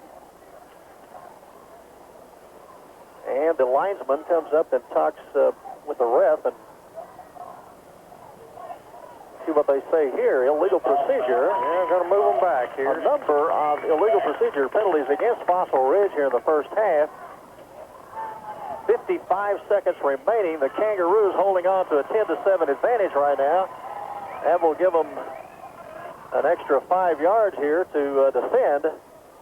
Randy, you know, in the first part of the second quarter, Fossil Ridge got down just about this far. Darrell Clay stepped in front and made that good interception, so sure would like to see one of our Roos do something spectacular like that right now. Need a big defensive play here. Here's Brady Ford in the shotgun. He will roll back, looking for a middle screen that won't develop very well, but now he finds Sullins again, who has the ball across the 10, inside the 15, let's call it the 10-yard line, where he knocked out of bounds. Then he lost the ball. The ball also went out of bounds. But they're going to say he stepped out at the 11-yard line. He was actually inside the 10, but obviously stepped on the line there before he reached that point. Now there are 38 seconds to go, and Fossil Ridge seriously threatening. And with their passing attack, 38 seconds is an eternity. Randy, they had that screen set up pretty well. Scott Stafford was really heading after the quarterback on a rush, and man, he got blindsided. Really hit hard by one of the blockers for Fossil Ridge. And Ford had plenty of time to throw that time. He's going to roll to his left. And looking for a man, finally decides he's going to run with it. He's not going to get anything, and coming in nicely, I believe, was Todd Stroud. Todd doing a good job there, stringing that out and not letting Ford get around the end. 20 seconds, the clock is running. Quickly they line up, and they're going to try a long pass in the end zone, and they won't get it in the corner. A little long, but it was on the fingertip of Frakes, but right behind him was Barrett Weaver. And I'm not so sure Barrett didn't tip that ball. Looked like it was coming in over the top of the receiver, number 4, Frakes. That's a hard name to say, Randy. Frakes. But anyway, it's F-R-A-I. Yeah, K-E-S, F-R-A-I-K-E-S. Coming in over the top of him, Barrett just reached out there and tipped that thing, looks like. Well, he was certainly in good position, and he had Frakes right in the corner, but has taken a perfect pass. Well, they look like they're going to try a field goal. Fourth down play, so they will bring out their little kicker, and I believe that is Esquivel. Here is the snap. Oh, it's a fake. And one into the left side is the holder. And will he get in? Yes, that will be a touchdown. And let's see, Jay Hole did it. Well, that certainly fooled me, Mark Ribby. Not much you can say about that. They executed real well. It was kind of a hurry-up situation for both teams. And they knew what they wanted to do on that. So we have a 10-yard run. I believe the ball was placed at the 10 by Jay Hole on the fake field goal attempt. And the snap goes back. This time, Hole has a little problem with it. But Esquivel comes in and knocks it through. So in the last 2.5 minutes of the first half, we've seen Fossil Ridge go in with a couple of... Honey, can you pay these bills? It won't take you very long if you use Texas Banker Online. Sure. Girls, I'll be right back. Texas Banker Online, a simple and secure way to bank over the internet with no service charge. Now you can pay bills quickly and conveniently from the comfort of your own home with Texas Banker Online. That was quick. Yeah, that Texas Banker Online is really simple. Whose turn is it anyways? Texas Banker Online, a product from Texas Bank. Plug in now. Dennis Connolly and Associates at Weatherford Physical Therapy have been serving and supporting Parker County since 1982. Their new location is at 1404 South Main, next to the Golden Moon. Weatherford's only privately owned rehabilitation clinic specializing in physical, occupational, and speech therapy. The latest in equipment demonstrates their commitment to quality personal care. For all your sports medicine, spine, and orthopedic rehab needs, call 341-3600. Weatherford Physical Therapy Services. Hi, I'm Shannon Carney, and this is my sister Stacy of Vic Cressman and Carney. Hi, this is Laura Cressman from Vic Cressman and Carney. Hi, I'm Vanessa Vick of Vic Cressman and Carney. Together, we are Vic Cressman and Carney, and we support the Kangaroos. Oh yeah, there is that other Vic Cressman and Carney, and they support the Roos too.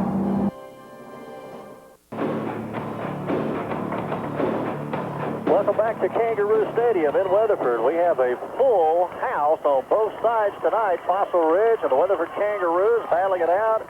And again, we have a tough, tight ball game, the same kind we had at the end of the first half against Stephenville last week. 14-10 right now, Fossil Ridge on top. And very efficient use of time there, Mark, by the Panthers. Yeah, they did a great job on that drive, Randy, and Sure would like to see the Roos. We got 8 seconds here. Garrett Hudson and Barrett Weaver back. Barrett made a long run on the last kickoff. Like to see him run it back on him this time. Well, they're going to hit one low, and it's bouncing around, and it's going to be picked up by Garrett Hudson. He gets a break or two. Now he gets the outside, and finally cannot get past the 15-yard line. And again, that is number 3 in on the tackle. That's Trey Wingfield, and that will end everything here in the first half. The score after 2 periods of play, it is Weatherford 10 and Fossil Ridge 14. We'll be back to give you some commentary on the first half, and we'll have Don Legale come in and give you some stats. Let's take a break right here. We'll be right back in a minute. Got all the Roo fans standing up for the kickoff here, and it's a big crowd. Well, it is a huge crowd. They want to see the Roos do something here. The ball will come back to Barrett Weaver at the 5, 10, here he goes. Play, 25-yard line. Nice move to the inside, and then a nice move to the outside by Barrett Weaver. And he crosses the 25, and that's where the Kangaroos will start. And Mr. Legale, I think you said that the Roos did not complete a pass in the first half. Well, let's look for that to change. Get a few more of those balls up in the air, get a little bit more balanced attack. And I think we also had the Panthers dominate the clock a little bit on us and get the offense off the field. First and 10. And the Kangaroos have got their offset eye and a handoff inside that will be stuffed immediately. That was number 35, Garrett Hudson.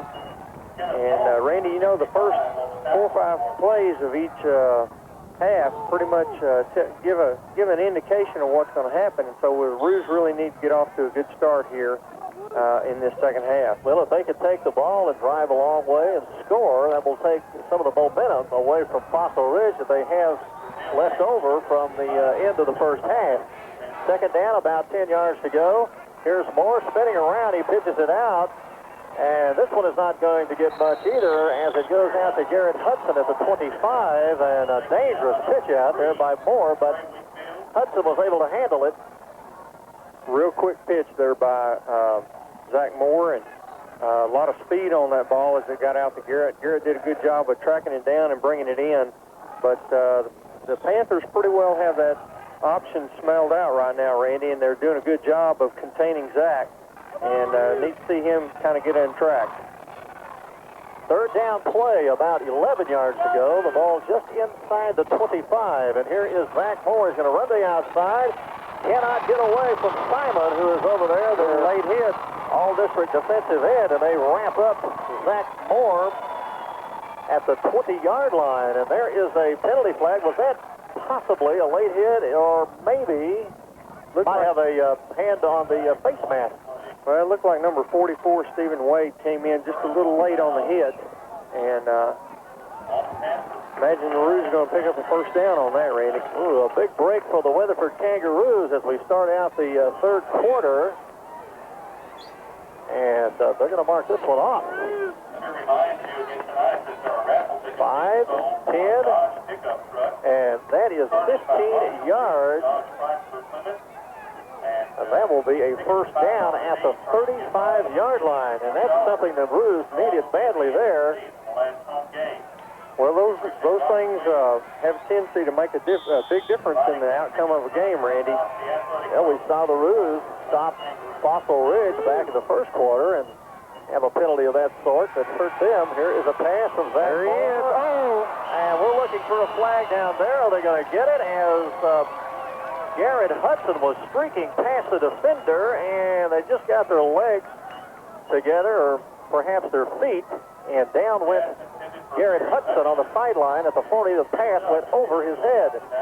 Randy, I think the only thing they could have been thinking there was maybe that ball was going to be so deep that Garrett couldn't have caught it, but Garrett had a full head of steam. I think he could have caught that ball. I believe you're right. I think Hudson had a chance to catch that one because he was just beginning to turn on the jet. 10:18 to go in the third period, and they're going to move Weatherford back now for a violation. The score is 14-10. Fossil Ridge is leading Second game of the season for the Kangaroos. They're trying to even up their record to 1-1. Next week it will be the Burleson Elks in Burleson. And we hope to have everything rigged up so that all of you fans that go over there will be able to hear our broadcast on KZ in the stands. So bring your radios. Bring your radios, and we will let you know what channel we will use. It will be an FM channel. If 89.5 is available in that area, we'll use 89.5. And here is the penalty being marked off against Weatherford. Let's see what this is. Well, some kind of unsportsmanlike conduct, Randy. Somebody must have said something to somebody. Which makes sense. If you say something and there's somebody there to hear it, well, then you're in trouble. If there's not somebody there to hear it, you're not in trouble. And somebody didn't like it. That's a long penalty, Randy. That's a full 15-yarder. Well, that's got to be unsportsmanlike conduct. So back it goes to the 20-yard line, and first and 25 for the Weatherford Kangaroos. Well, that'll be second. Or second and 25, right. Offset. Nope, they're going to go back to the shotgun. Here is Zach Moore, and he's going to run up the middle and make a cut, but not much there, as it looks like the Fossil Ridge Panthers were looking for that, because about half the time that they've gone back to that shotgun, we've seen Zach Moore shoot right up the middle. Yeah, Zach really takes off when he gets the chance. But it looks like we're going to have to actually throw that thing. And I don't know how many plays Coach McBroom's got in the playbook for third and 25, Randy. Well, let's see if they've got one that will work. Two receivers to the right side, one to the left. Here is Moore. He's going to roll to his left, and he's going to throw a pass that will be incomplete as he went down. And again, there was Simon, and we've seen their big defensive end come in and disrupt things several times. He is really a hoss out there, isn't he, Randy? He is certainly a D1 prospect, as Todd Dodge told me this morning. Well, the Roos have got Garrett Hudson coming in to punt. And Garrett, I believe, had one punt in the first half. Did a good job there, punting into the wind. And he'll get another shot at it right here. And again, we see a mistake hurt the Kangaroos badly. They had a first down, and immediately we had the penalty called, and they were pushed back. And now here is a good punt. Garrett Hudson has been able to shoot some jets against the wind here. That was a beautiful punt. So the ball will go over. It goes all the way back to the 39-yard line of Fossil Ridge, where it is fair caught. And here comes the Roo defense out on the field, and now is the time to show the Fossil Ridge Panthers that you can stop that passing attack, as they did several times early in the game. Well, and this will be a big test for the Roos right here, Randy. Fossil Ridge has got the wind behind them, got a little momentum going, and so the Roos really need to step up. Here we go with the Fossil Ridge Panthers with the ball. First and 10. Oh, right in the hand. Oh, well, I guess you heard everybody go, oh, no. And Clay, had he caught that one, folks, it was right on the numbers, the pass was. He was in the right flat, perfect position, and it just bounced right out. And I believe that one could have been 6. Well, Darrell's done a good job of being in the right place at the right time tonight. Well, that could have been the big defensive play that could have turned things around for Weatherford. We have a second down play. One man in the backfield, that's Murray. They have two receivers to the left side, one to the right.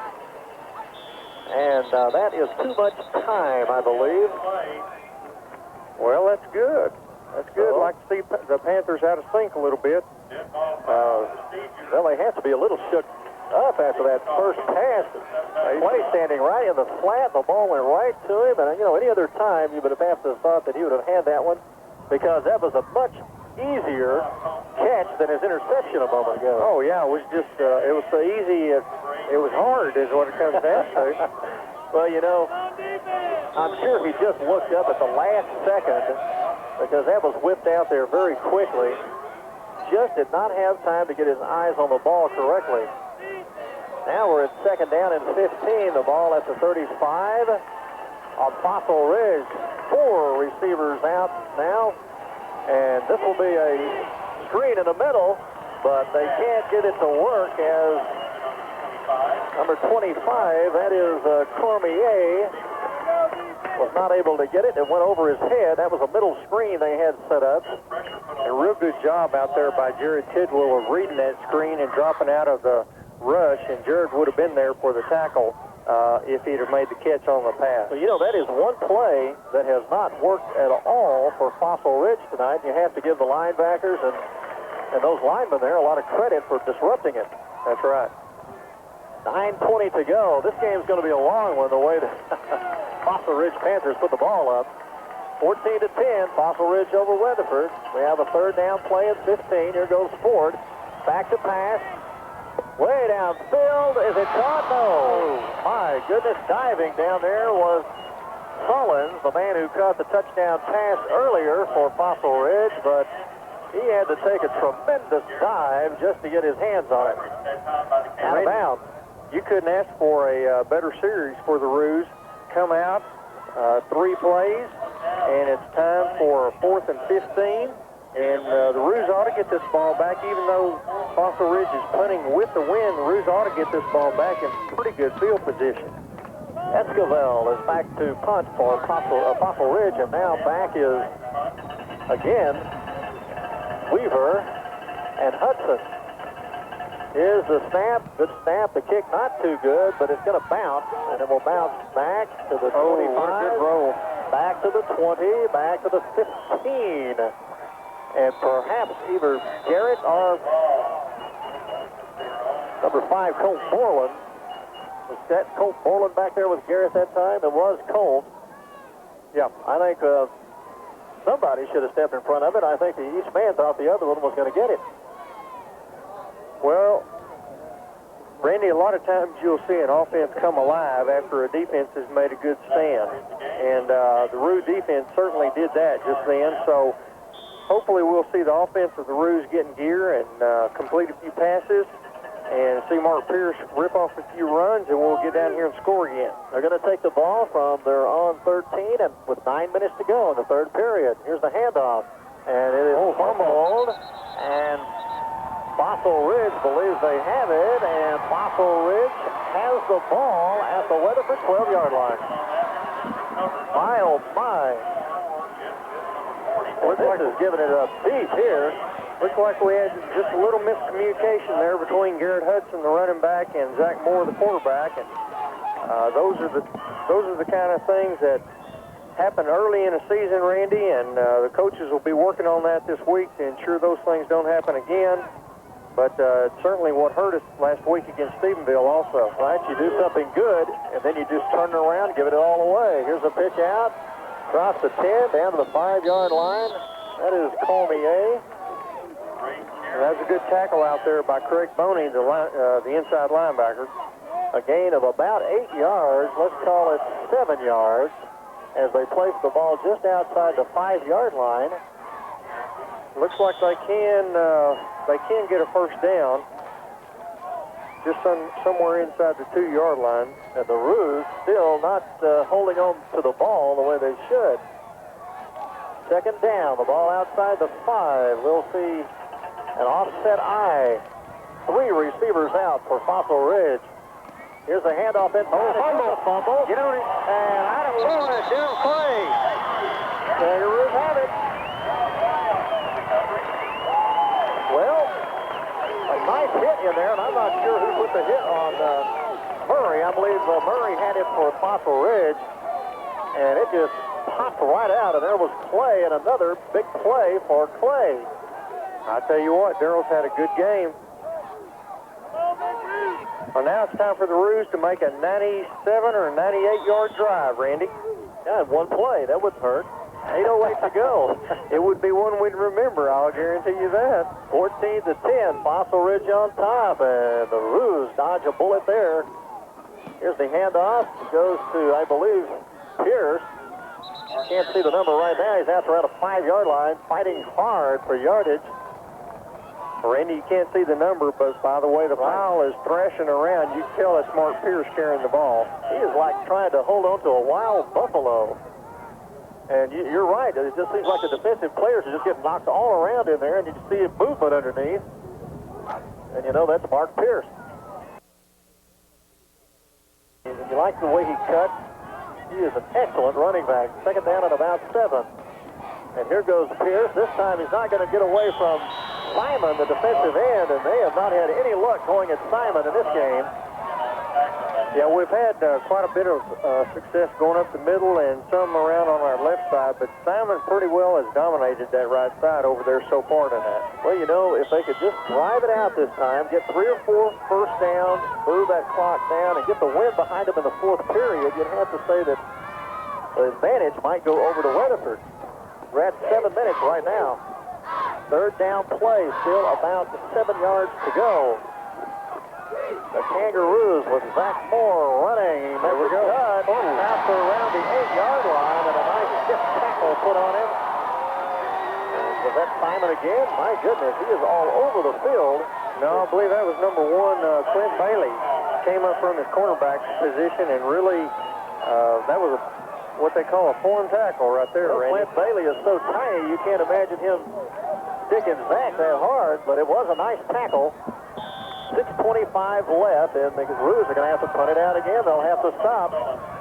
Fossil Ridge again with the wind behind them. Garrett Hudson back just 2 or 3 yards from the back line there of the end zone. He gets the punt away, and again a nice punt into the one. This one might bounce forward. It does, across the 45, all the way to midfield. Good job there by the Kangaroos and Garrett Hudson. And you can't say anything about Garrett's punting, except it's been very, very steady in both games. Well, essentially the special teams play for the Kangaroos has been impressive so far early in the season. The kicking has been extremely good. Jeremy McClure has done a good job. That's right. And the coverage has been good on the punts and kickoffs, whereas the Kangaroos have had some pretty good run backs. All right, time to hold them here. Here's 1st and 10. Oh, that's it. This will not go. Good job by Jeremy Day. A couple of fakes inside by the quarterback, Ford, but it didn't fool the defense of the Roos. They were in there on Ford for a loss, and this will be back to the 39-yard line. That's a loss of about 8 yards. Great play by Jeremy Day, and then Craig Bonin came in and finished him off. 2nd down and 18, and now the Roo defense has come on strong here in the 3rd quarter. And here we go. Is this another penalty? We have a linesman going up toward. Again, he tells the ref there's something wrong here. I didn't see the flag. There's the flag. The flag is behind a couple of the Kangaroo coaches on the sideline. It was there. And back it will go, and this will be undoubtedly another procedure call. Fossil Ridge now has a long way to go on 2nd down. Let's call it 23 yards. Well, Randy, wouldn't you think that the Roo linemen are just going to pin their ears back here and make a strong rush? Because you know they're going to throw that ball. I believe I would put all the pressure I could put on Ford. 2nd down from the 34-yard line. And here's a handoff going to Murray. He won't get much. He's tripped up back there by, I believe, Jared Tidwell was back in the backfield to get a hand on his ankle. Jared and Mauricio Morin was in there, and also Michael Branch. And we have seen Jared back in the backfield of the opponent numerous times here against Fossil Ridge and Stephenville. So 3rd down. The Roos cannot let them get a big play here. Time ticking off in the 3rd quarter. 14-10, Fossil Ridge on top. Ford will throw a long one. This one, and nicely broken up by both Colt Borland, and also back there was Garrett Hudson. And not much chance for the receiver that time as the pass perhaps a little long. And Hull, the man who scored the touchdown just before the half, is a little shaken up. Randy, both Scott Stafford and Jared Tidwell in on a strong rush there, and they actually got to the quarterback, Brady Ford, just as he released that ball. And Brady kind of hobbled off the sideline there after that play. So good to see the Roos getting some hard hits in on the quarterback. Kangaroo defense coming out with a vengeance here in the third quarter. 4:41 left, and they've got a chance now to just eat up the rest of the third quarter and get that win behind them. Here's a punt that will go off to the side of the foot of Esquivel. It'll bounce at the 40, 35, down to the 30, and it will be touched at the 29 by Fossil Ridge. So 4:29 remaining. And from the 29-yard line, we'll see the Kangaroos. Savings bond, $100 savings bond from First National Bank. If your program So let's see if the Kangaroos can't get their offense going here. program number 173. Randy, I think the Roos are doing what they need to do. The best field position we've had in a half. You're absolutely right. It's been a long time since we've seen the Roos out that far. And they're still only at their own 29-yard line. One man in the backfield. Moore. Nice pitch back to Pierce. Takes a good hit at the 30-yard line, but moves forward for 2-3 yards. And it is hard to catch a hold of Pierce and stop him without him pushing you back a couple of yards. Well, anytime you've got that one guy trying to tackle Pierce, he's going to move the pile forward. And that line has opened up some big holes today in the Fossil Ridge defense. But mistakes have hurt again. Fumbles and inopportune penalties. It's time for a long, sustained drive right here. Second down and 6 yards to go. The ball is placed at the 33. Zach Moore, the pass. Having a little long for Colt Borland. Chad Lagali was running down the sideline. Colt Borland inside of him, and also on the left side was Pierce. And the third down play. Third and about 6 yards to go. And again, from the 34-yard line is where they mark it. Now they're going to mark it back a little. Coach McBroom calling some plays there, Randy, that'll stretch that defense and kind of open up the running game a little bit. We've got number 3, Kane Riddle, coming into the ball game. And coming out is Andrew Shanahan. See what they do here with the offset eye. 2 wide receivers out. Zach Moore is going to get the ball and going to throw a pass to Lagali. Attaboy catch. Good catch. What a one-handed catch, Randy. Oh, my goodness. That is a 30-yard or 26-yard pass play, I believe. And Chad Lagali made, well, it's just an incredible catch. That's all you can say, Mark Reeby. And we've got half the stands turning around looking up here at Don and giving him the thumbs up. Everybody's excited about that. What a good catch. Well, he was well covered. He had Trey Winkfield all over him, but somehow was able to hold onto that ball while landing flat on his back. Goodness. That's the kind of play that often sparks you. That's exactly what the Roos need. I believe that's probably their first completion of the game. Pitch out. Here is Pierce. Running the right side. Has a hole. And just down near the 30-yard line, but we see a flag come out and perhaps a holding call against Weatherford. It's what you normally think of in a situation like that. That was a 10-yard gain that's going to be wiped out. 3:57 to go. We are in the third period. Fossil Ridge is leading 14-10. Weatherford got out on top 10-0, and then Fossil Ridge scored 2 touchdowns in the last 2.5 minutes of the second quarter. It looked like we got called for blocking below the knees there, Randy, and so the Roos are going to have a little longer to go on first down this time. Well, you can't block below the knees across the line if a man is being contacted by some other offensive player. I know that. And of course you can't, there's also a thing known as a chop block, and that's what it is. Well, here we go. We'll be 1st and 20. The Roos are, we finally made it into their end of the field. To the Panthers into the field, it'd be nice to play in their end of the field the rest of the game, Randy. And it seems like every time the Roos make a big play, something negative happens. This is positive. There goes Zach Moore running the way we have seen him run. in the first two games of the season, across the 40, the 35, all the way down to the 33-yard line. And he is, you know, you like to see a back that will go in and cut against the grain. That is one of the signs of an excellent running back. And we've seen Zach Moore cut against the grain many times and get extra yardage. And as good a running back as Mark Pierce is, he may on that play also, Randy.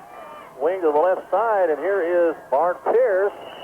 Close to the point needed for the first down. We're down to 3 minutes to go now in the third quarter, and this has been so far a rather effective quarter for Weatherford, but they still trail by 4 points.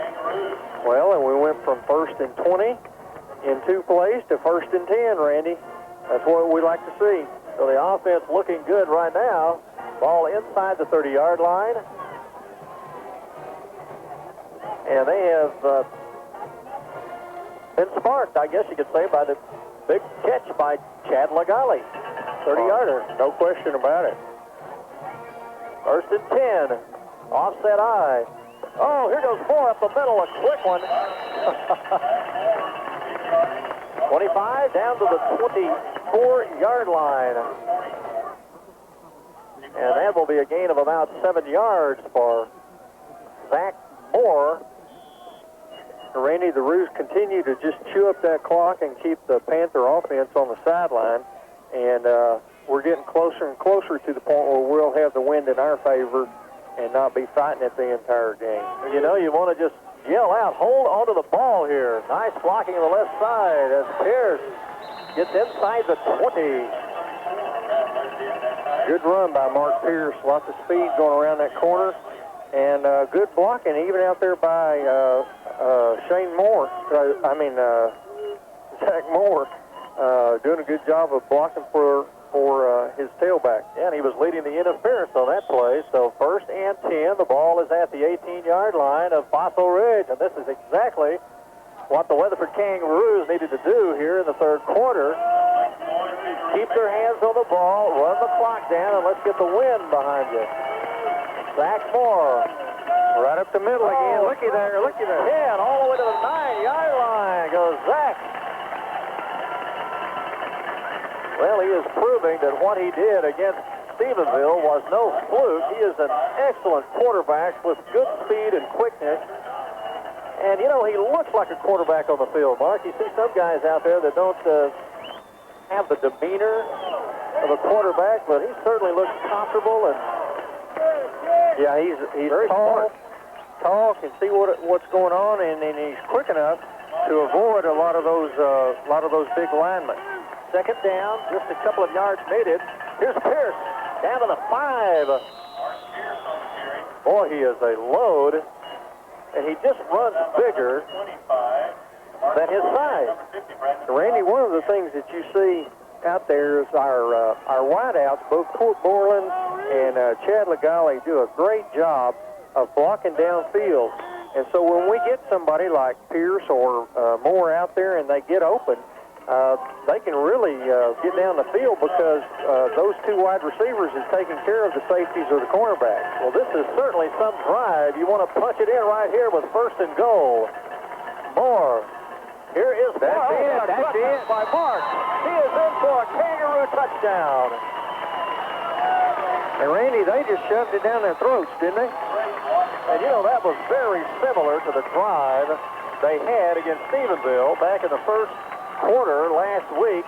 And that was also punctuated by a great catch by Chad Lagali that kept it going. And then most of the rest of it was on the ground with Pierce and Zach Moore. And they started at their own 39 or 40-yard line, I believe. But then they had a penalty that moved them back. And they got that yardage back and went all the way in. And they will go on top, 16-14. Here is Jeremy McClure. And it's going to be blocked. Get on it, Jeremy, because it can't be run back. And it's picked up, fought for, and finally dropped again around the 25. So thank goodness that nothing too bad comes out of that. But they will not get the extra point. 16-14 is the score. The Weatherford Kangaroos over Fossil Ridge. We'll be right back in a minute. I'm Troy Nowell. I was married to Brad Nowell, the singer of Sublime. Brad died of a heroin overdose. Jake's been robbed of having a wonderful person to be his father. Educate yourself. Heroin kills, period. We miss him, and we'll miss him forever, and don't let anyone miss you.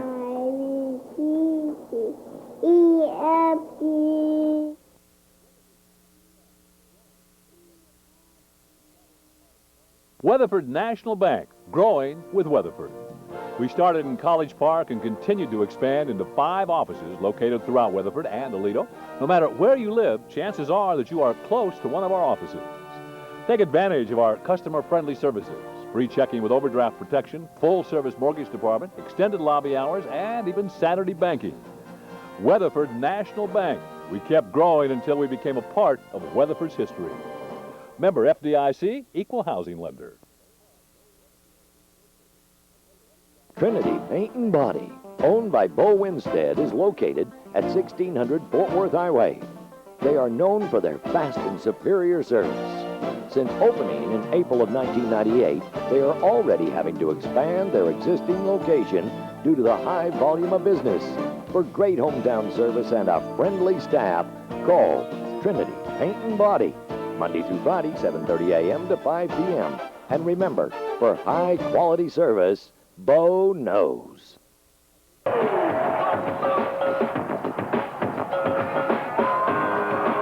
Welcome back to Kangaroo Stadium. The Weatherford Kangaroos are now on top, 16-14, in a tremendous 70-yard drive into that 15 to 20 mile an hour wind, and that's got to shake up the Fossil Ridge Panthers somewhat. Let's see if the Rue defense can continue to hold them, which they have done well here in the third period. The kick will go back to around the 10-yard line, and breaking through the middle is Hull, I believe, who accepted that one. The ball gets out to around the 30.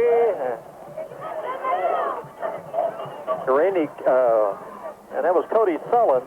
Yeah, first down there against Sullins was Keith Clayton, and Clayton just threw his body through the wall of defenders there and got upended, but he certainly slowed down the run and allowed the rest of the Roos to make a good tackle and hold them at the 30-yard line. Now, we don't want to overemphasize the importance of the wind, but Fossil Ridge is essentially a passing team with a spread formation and only a one-man or a one-back backfield.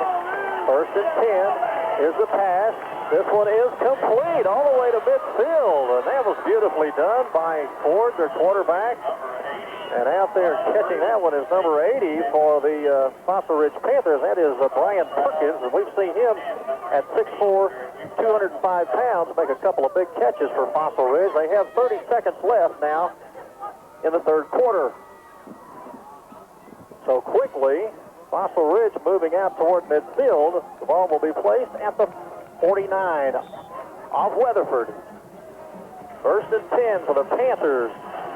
Roos kind of in a nickel defense here. We've got Todd Stroud at linebacker. Here's a handoff. Cormier spins around the 45 of Weatherford. He was met in a backfield, was able to get away from Tidwell once, and then Tidwell was back on him again, and I believe Todd Stroud was also in there. Well, the Roos know that they're going to go ahead and try to throw in this situation while they've still got the wind, so we've got number 31, Andrew Shanahan, playing deep, and Garrett Hudson. So, you know, several of the Roos back for pass defense. Well, you know, the Fossil Ridge Panthers, their running attack is not bad. They don't have guys out there just to look at. Those guys can run, no question. So they may be a danger running the ball also in the fourth period. Well, right now, we are at the end of 3 periods of play. The Weatherford Kangaroos back on top of Fossil Ridge, 16-14. Let's take a break. We'll be back for the fourth quarter right after this. Your hometown bank teams up with your hometown Kangaroos to provide the support for a successful athletic year at Weatherford High School. Texas Bank, a proud sponsor of the Kangaroo Stadium scoreboard, the Sports Medicine John Deere Gator, and the new athletic training complex. Texas Bank makes the commitment to our student athletes to place them in the winner's circle. Backing our Kangaroos, banking at Texas Bank. Member FDIC, an equal opportunity lender.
Brushes at half price. Sonic, America's Drive-In in Weatherford in Hudson Oaks. Somewhere in space, this may all be happening right now.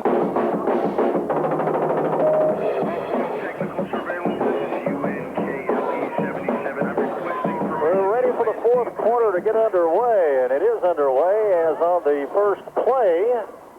Right up the middle goes Murray, the big back for Fossil Ridge. He gets about 5 or 6 yards. We have a third down and 1. The ball is at the 40 of Weatherford. And sure enough, Mark Ribby, they come out with a run against the wind here. Here's a fumble. Let's see what happens. As the quarterback, Ford, backs away, he loses it, but I believe he fell on it. But that's a good situation for Weatherford now because they will go back about a yard. They'll have a fourth down play.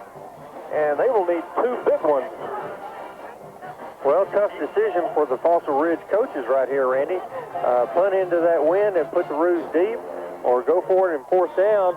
And if the Roos stop them with the wind behind their backs, good chance of going down and putting the game out of reach. This is a big play here because the Roos will have good field position, and they will get the first down, and they go back to their big back, Murray, and Murray slices over the left side. And that'll move the chain. You know, he's a lot like Pierce, the way he runs. He runs very hard, thrashes his body across when he gets across that line. And a first down at the 37.5-yard line of the Weatherford Kangaroos, holding on to a 2-point lead. It's 16-14. Roos coming back in the third quarter with a long drive to go ahead. Fossil Ridge pass or a pitch back to Cormier, not much. As it goes around the left side, over there I believe is Jeremy McClure again, and Jared Tidwell and Tidwell. You know, they have turned out to be pretty good guys across the front there. The Kangaroos defensive line has been impressive. It has been quick, and they have been able to play from sideline to sideline. Well, just about every time you see Tidwell show up, you're going to see McClure show up. They're almost inseparable out there on the defensive side. Well, the last scoring drive, as we have a timeout here, the last scoring drive by the Kangaroos was 70 yards, but actually, I believe it was longer than that. It was a long penalty right at the beginning of that drive. Is that right, Don Legale? Well, was there a penalty at the beginning of that long drive? I think we had a 15-yard penalty or a 10-yard holding penalty or something like that as we started that last scoring drive, and Weatherford overcame that. Yeah, we had a low block penalty. We'd gotten down inside almost near the 30-yard line, got sent back to the 40. Okay. So that drive was actually longer than 70 yards. And Randy, those are the kind of things that championship... 20-yard penalty on that drive, that's good. Yeah, those are the kind of things that championship teams do. When they do make a mistake, they come back and overcome it. And that is an exciting thing to see the Roos do. Especially when they were down, down 4 points and going into the face of that wind. They could have just said, oh, we'll get them next time. If they didn't, they bowed it next and got after them. We'll have a second down play now as Fossil Ridge comes back to the line of scrimmage. They have an offset eye to the left and 2 receivers wide right. Inside handoff by Murray. He stutter steps away from one defender and moves down to the 30-yard line. Craig Boney on top of him. Craig's a big, strong young man. Plays middle linebacker for the Roos and just really gets after him out there on defense. Well, you have to remember that Fossil Ridge had a very good offensive team last year. They scored a lot of points. And the Roos defense has not played back. Oh, good hit. Oh, that was Tidwell. No, it was it Jared Tidwell? Yes, it was. Yeah, it sure was. Jared Tidwell came flying through there on that rush. And Mark, he just shot through the line that time. And Ford not able to get that ball away cleanly. Well, Jared just whipped his man at the line there, Randy, and came flying across there and hit Ford in the back just almost before he got the ball into passing position. 9:30 to go, fourth down now, about 3.5 to go. They'll have 3 men in the backfield now. Let's see what Fossil Ridge does. They bring one receiver to the left side. Here's the quarterback. He's in bad trouble. He is sacked. In comes Clay. In comes Jeremy McClure. And in comes 37, Keith Such. Oh, and they shut him down. And Randy, Darrell Clay was out there on that corner and forced Ford to the inside, slowed him down, and allowed him to catch up to him. So Darrell did a great job out there on the corner, too. Well, he was the first one there, Darrell Clay, and the quarterback, Brady Ford, tried to sidestep him and take off, but the pursuit too much, and all three of those fellows wrapped him up. Big, big play for the Kangaroos. And they have a first down now. Here's Pierce.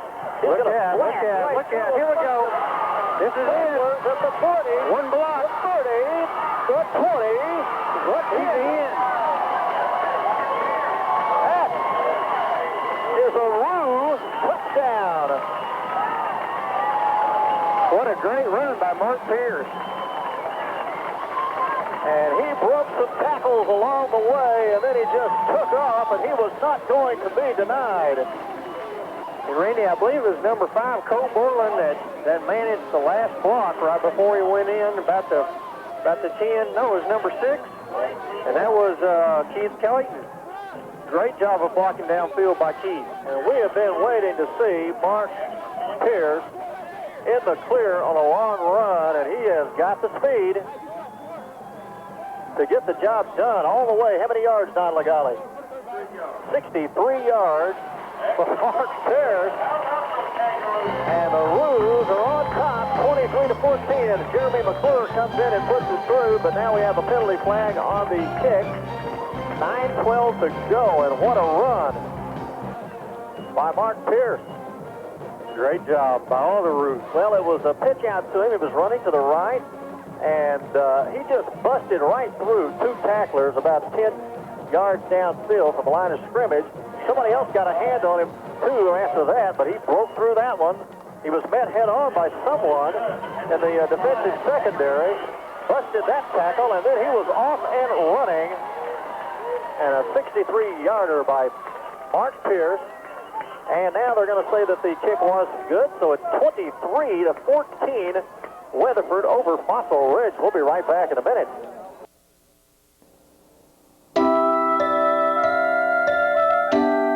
Can I have a puppy? What do you mean Ground's never coming back? Why does he get to stay up? Where do babies come from? Did you smoke marijuana when you were my age? The older they get, the more complicated the questions. Here's how to answer.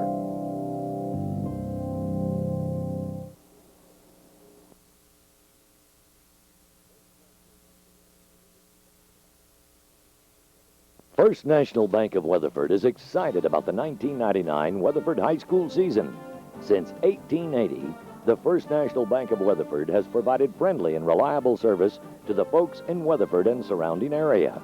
We wish all of the players, cheerleaders, band members, and fans success in all they do in 1999.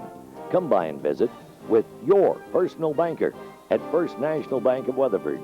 Member FDIC, an equal housing lender.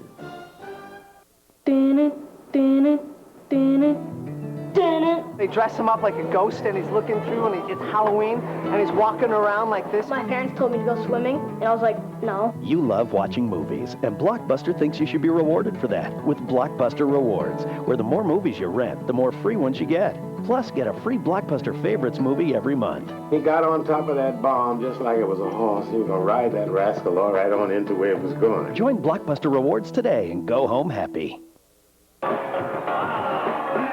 Well, Jeremy McClure is back, putting the ball on the tee at the 40-yard line. We'll see the kickoff team for the Roos.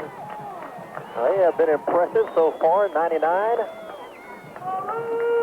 And back deep for Fossil Ridge will be number 24. That is Cody Sullins. He has got speed and quite dangerous.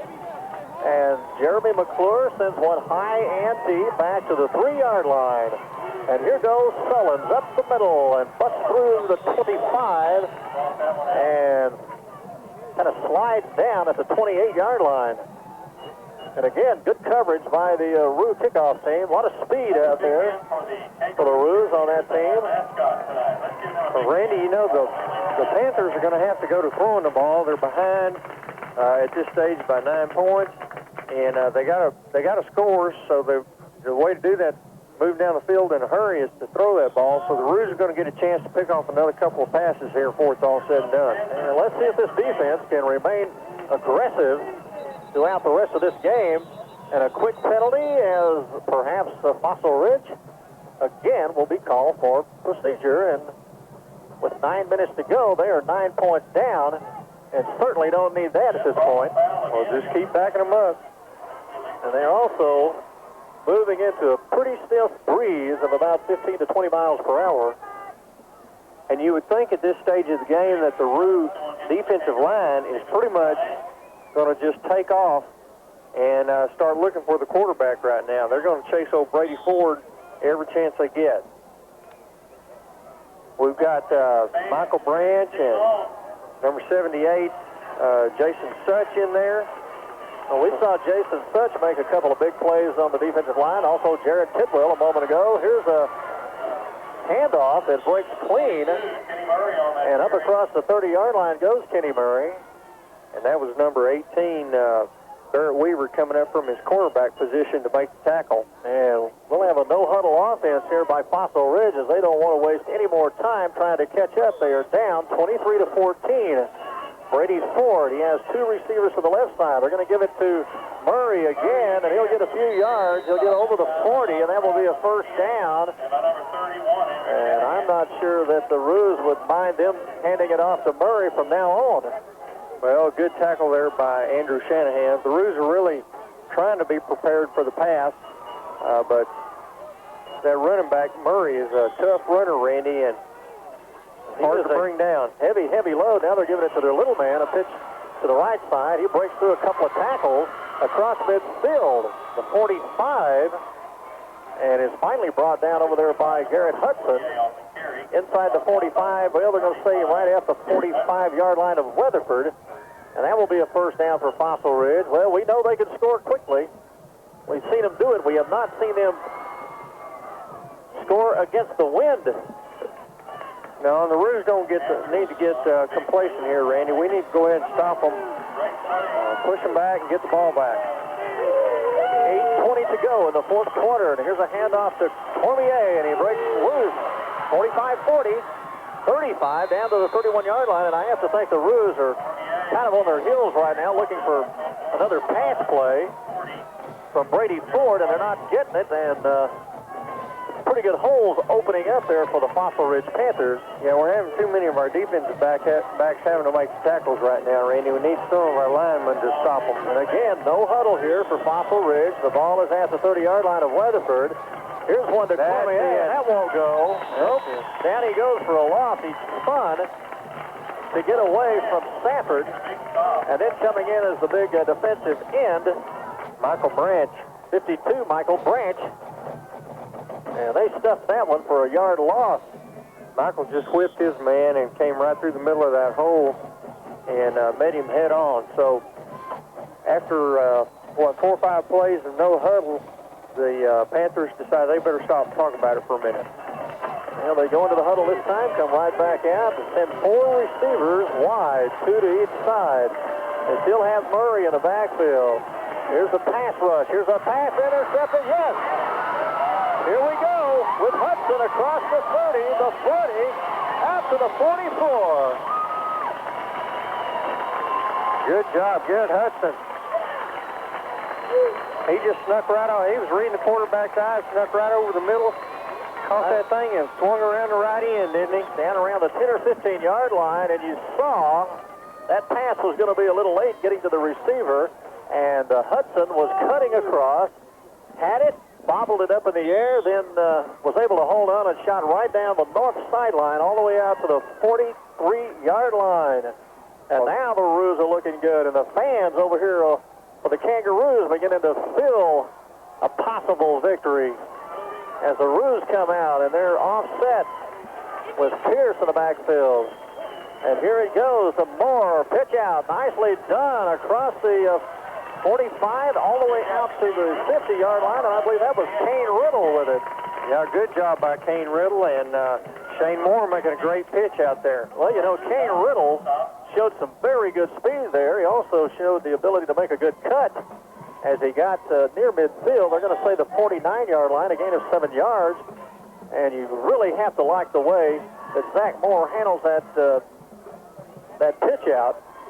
Yeah, he actually pitches it out in front of him.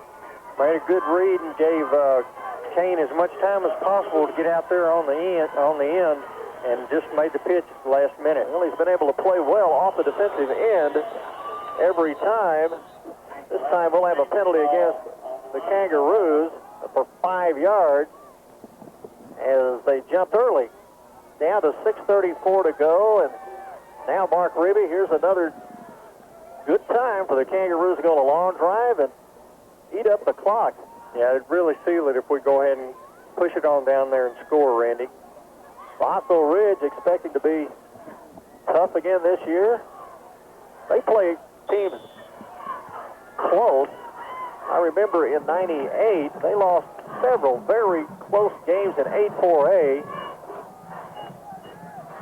Well, that was the '97 season. That was when they were in with 8-4A that one year. They moved up to 11-4A last year. Here's a pitch back to Pierce. Again, very difficult to bring down, and you see the Fossil Ridge Panthers also trying to grab the ball. And Mark will get about 5 yards as he crosses the 45, moves up to the 47-yard line. We'll have a third down play for the Kangaroos. Well, several more substitutions. Coach McBroom doing a good job of keeping fresh players in the game at all time, Randy. And pretty key third down here. I'd like to see the Roos convert this. Go ahead and hang on to that ball with only 5 minutes left. Well, it is a possible passing play with 6 yards needed, but you might think that they will want to just keep the ball on the ground here, Mark, and get some more time off the clock rather than risk an incompletion and stop the clock for Fossil Ridge. Well, they're going to talk about it. We'll have a timeout right here as Weatherford decides they want to get to the sideline and talk to Coach Larry McBroom and the offensive staff. Let's go ahead and take a short break right here. The score, Weatherford 23, Fossil Ridge 14. We'll be right back.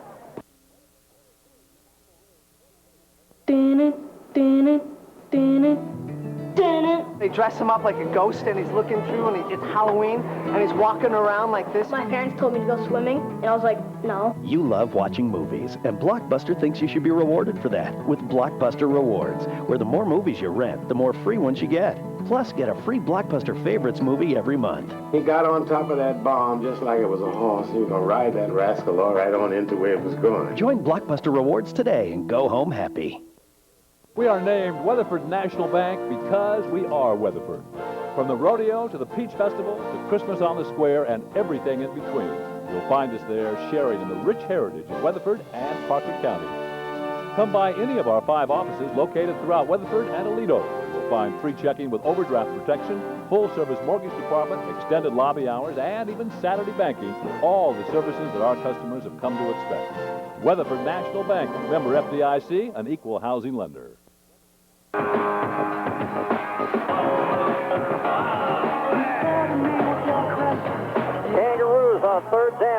play, fourth quarter.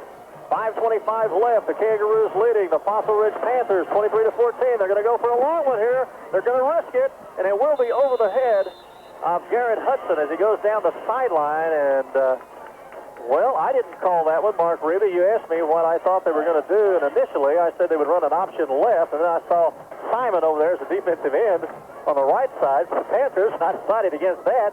And you said, I might as well tell everyone right now that you thought Zach Moore was going to go right up the middle with it, and that didn't happen. And so we were both wrong. And then the play didn't work anyway as Garrett Hudson was going down the sideline to pass a little long, and that one would certainly have broken the back of the Fossil Ridge Panthers, that's for sure. Garrett did get behind the defensive back, number 1, Clint Bailey, but passed probably 3 to 4 yards over his head. We're going to replay the third quarter, it looks like. Well, we're going to replay the game because the play was whistled, or replay the play because the play was whistled dead. There we go.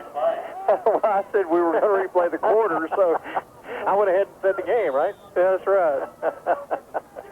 Fourth down play as there was a legal procedure, and the Kangaroos are going to do this over.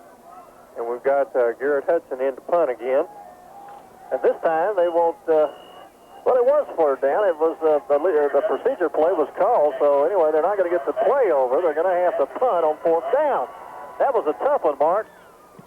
Good punt. Nice high kick. Back, and there is 24. That is Cody Sellers with the Cully Sullins with the ball. So he will call a fair catch there. And Sullins receives it at the 15.5-yard line. Randy, the Roos didn't do as much damage offensively there as they'd like to have. They'd like to have gone at least 2 or 3 series or 2 or 3 first downs. But they did pin the Panthers deep, and they've got 85 yards that they've got to go just to score 1 touchdown. And I'm gaining confidence in the defensive backfield. Oh, yeah. They are looking good out there in the second half. And there's a pass that goes awry in the flat. Incomplete, as there was no one close to that one, and it looked like it may have slipped out of Brady Ford's hand. Well, as the Roos have this kind of a nickel package, I guess, in here, they've got Todd Stroud and number 40, Darrell Clay. We've got number 89 coming out. That's Jeremy, second down, Jeremy McClure. Shane Weeks also comes in. Here is Ford, back to pass. He's got receivers all over the field, and he got one at the 25, 30, 35, 34-yard line, and that is number 8, Jay Hole again. And he's made a number of nice receptions for Fossil Ridge. They're down by 9 now. 5:03 to go in the fourth quarter. Weatherford 23, Fossil Ridge 14. They'll have the one-back offense here, and 4 receivers out for Fossil Ridge. No huddle. First and 10 from their own 34-yard line. Weatherford defense has been getting in there in the backfield recently, and there's a 1-yard gain only. Good tackle in there by Jason Such. Jason Such was on him right at the line of scrimmage and just fell right on top of the ball carrier Murray. Second down and 9 from the 35. Brady Ford back to pass for Fossil Ridge. Going to try to run out of the pocket. Now he throws one long and over the head of Cormier, who was running across the field at the 50-yard line. Several Roos right around him, including Clay. Barrett Weaver was back there, and also Jeremy Day, and I believe 22 Shane Weeks was also back there. Well, I was wrong on that. Jeremy Day and Safford were in on the rush, and just almost had the quarterback, Brady Ford, right before he threw the ball. Third down play, 9 yards to go. The ball at the 35. Here is Brady Ford. He'll have an offset backfield, and one of the receivers moved, and that will go against Fossil Ridge. And they've had a lot of problems. You know, you can tell it's the first game of the season for Fossil Ridge. They have had more penalties of that sort than have the Kangaroos. Well, that's kind of what the Roos faced last week against Stephenville. Every time we turned around, we were making some little mental mistake, and the Roos have definitely shut down on most of those mental mistakes tonight. Third down and 14 yards to go for Fossil Ridge. Shotgun formation. Back is Ford. Juggles the ball. Passes it over the middle. Does have a receiver, and he is met and dropped at the 47-yard line. That should be enough for a first down. Nicely done by the Panthers that time, and a good pass by Brady Ford after he juggled. And boy, that was a good hit by Shane Weeks. He caught him right in the knees, and he wasn't going anywhere after he caught that ball. Panthers moving now from the 47 on their own end of the field. The handoff goes to Murray, who breaks several tackles, moves across midfield, and falls down around the 45 of Weatherford. We're down to 4:09 left in the game. The Kangaroos lead by 9. Well, Randy, that's a 7-yard gain there, but the Roos can afford to give up those kind of runs right now with the 9-point lead. Well, it's about 20 or 30 seconds off every time, even without the huddle. Rolling to the left is Brady Ford. He'll cross the 40, and I believe we have a clipping call against Fossil Ridge. Let's see what happens when they untangle everything here. Ford faked inside, then spun all the way around, rolled to his left. There was a big hole on the left side, and had a good gain there. And this will be holding. Holding against Fossil Ridge. That will move them back. It will be from the point of the hold, so it will not be a first down. Still have a second down play. And some time rolls off the clock on that one. We're down to 3:46 remaining in the game. Now we see Mauricio Marin come in along with Jeremy McClure. And number 85 is Craig Boney coming back in. That's a tough bunch right there for the Roos. They're trying to keep fresh people on that defensive front and also in the linebacker position. Third down for Fossil Ridge, and spinning around, getting a first down and taking a hard lick is Kenny Murray, but he does have the first down at the Kangaroo 41. It's taken Fossil Ridge a long time to move about 30 yards here, 30 or 40 yards. Well, Craig Boney made the first hit, but Jason Such finished him off. And that is a hard-running back there. Kenny Murray really getting after it. He took some punishment and jumped right up. 3:06 to go. Fossil Ridge with the ball at the Weatherford 41. Here comes the rush. And Ford is not going to get away. No, yeah, they got him 1 yard behind the line of scrimmage by Craig Boney. And I'll tell you, chasing him down was Stafford back there. Stafford wanted him bad. That was a 25-yard run for Ford to gain 6 inches. And also, I believe the left defensive end was also in there.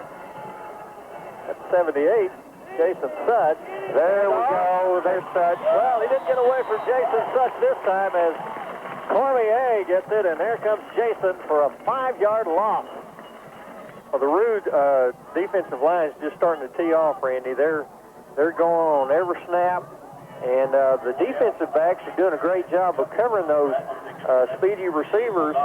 So that's giving the defensive line some time to get in there and get a hold of these backs and the quarterback also. They're marking the ball at the 45 of Weatherford. Kangaroos looking good. Kangaroo fans feeling good right now. Time running out on Fossil Ridge. We're down to 1:55.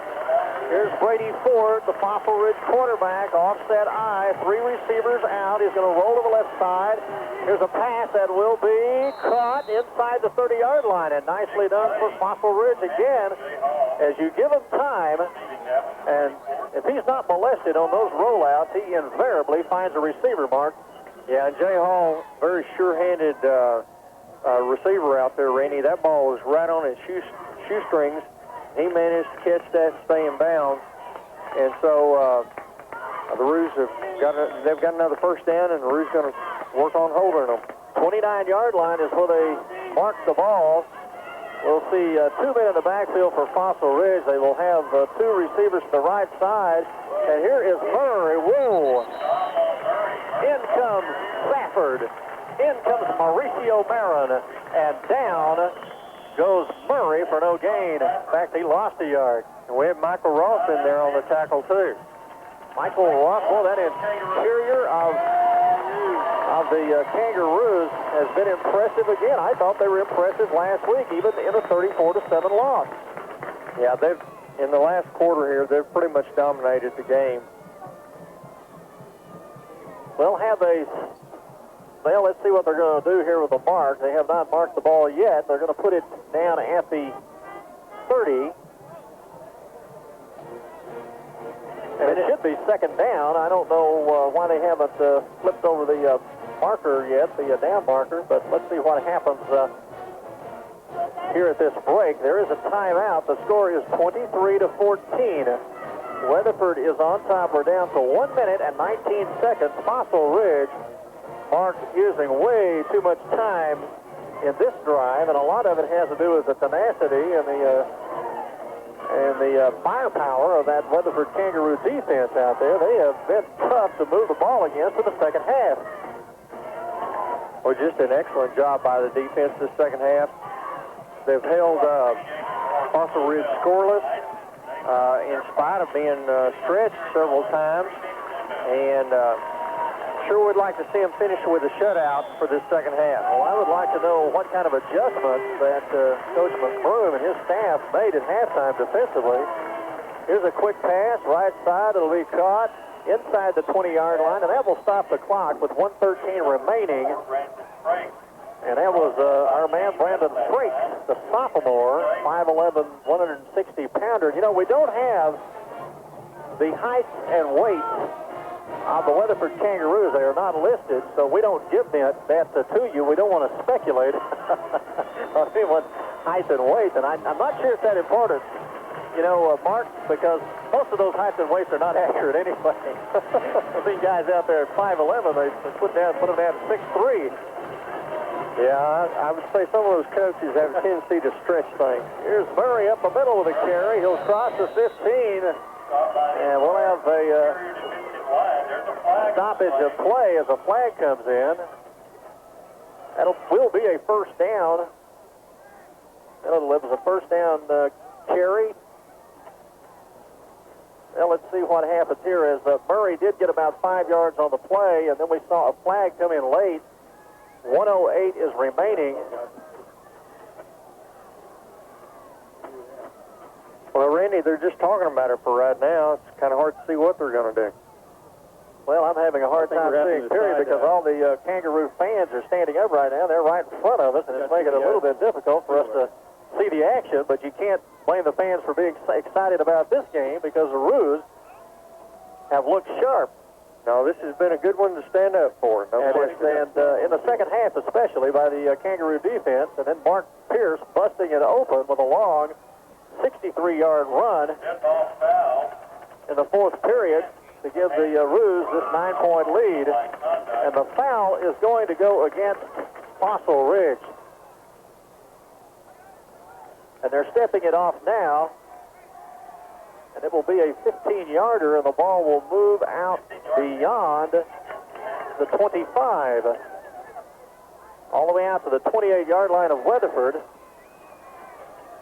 And so Fossil Ridge not helping themselves at all there, and those are the kinds of mistakes we've seen the Roos have to suffer through in the first 6 quarters of this game. Or the first 6 quarters of the season, I should say. 4 against Stephenville and 2 here. So the second half very strong and well played by Weatherford. And they are still delaying play out here to discuss. I think they're trying to get the exact mark of the ball, and now they're going to move it out even further to the 28.5-yard line. And that was unsportsmanlike conduct against Fossil Ridge. They have a minute and 8 seconds left to try to pull something out of the hat here against the Kangaroos. Randy, I think it's going to go ahead and be a first down because it was a hit after Murray got the first down on the run. After the play had stopped. So, and they're going to say it is first and 10. All right, here we go. Well, you would think they would mark that from where the foul occurred, but we have a first and 10 here for Fossil Ridge, and finally we have a play. And here is a pitch out to the wide receiver running around, and he's got a big hole across the 15 to 10, and down inside the 10-yard line.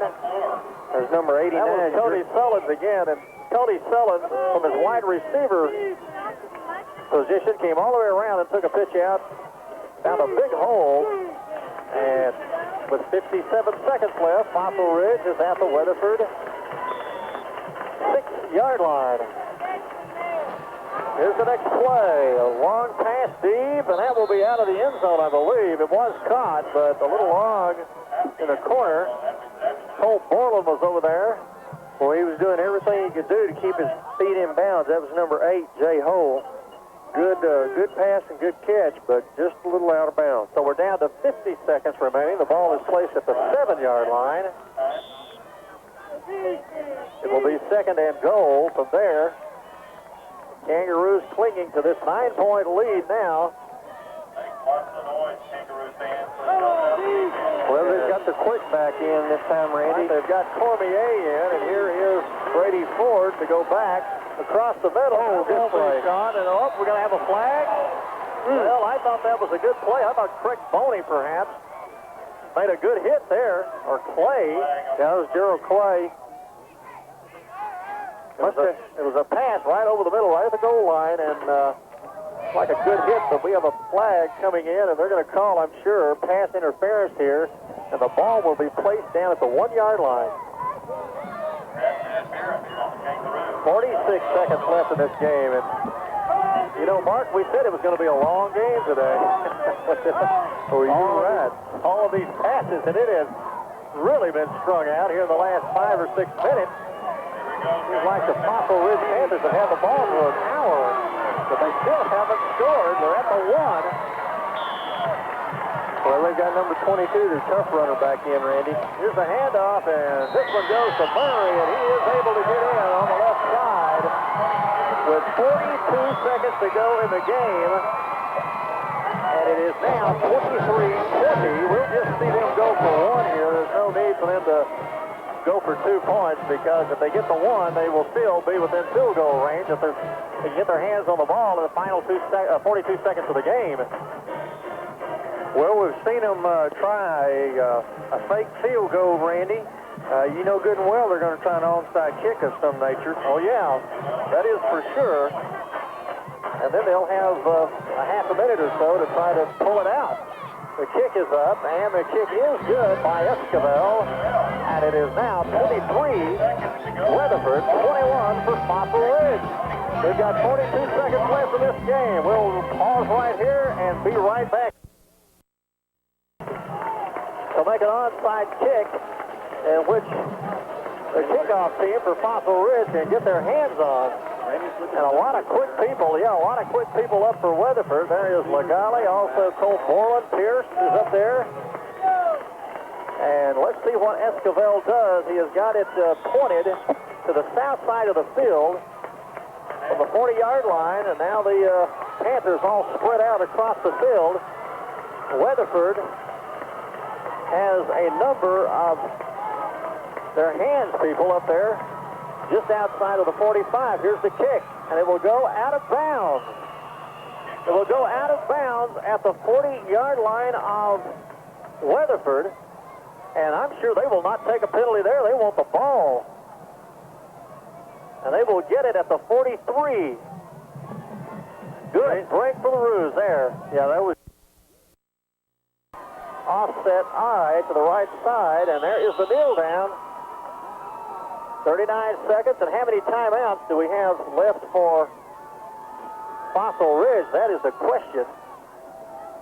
And the ball Well, they may not have any because they're not called. They have call timeout. Right, the ball is down at the 42, and the clock is still running. And you have to think if Fossil Ridge had a timeout, they would have called it, so they must be totally out. The ball is at the 42, and it is down to 14 seconds. And they will probably stop the clock here, I believe, with 7 seconds left. Let's see what they do. Down to 5, 4, 3. Nope, it's going to run all the way out. 2, 1, it's over.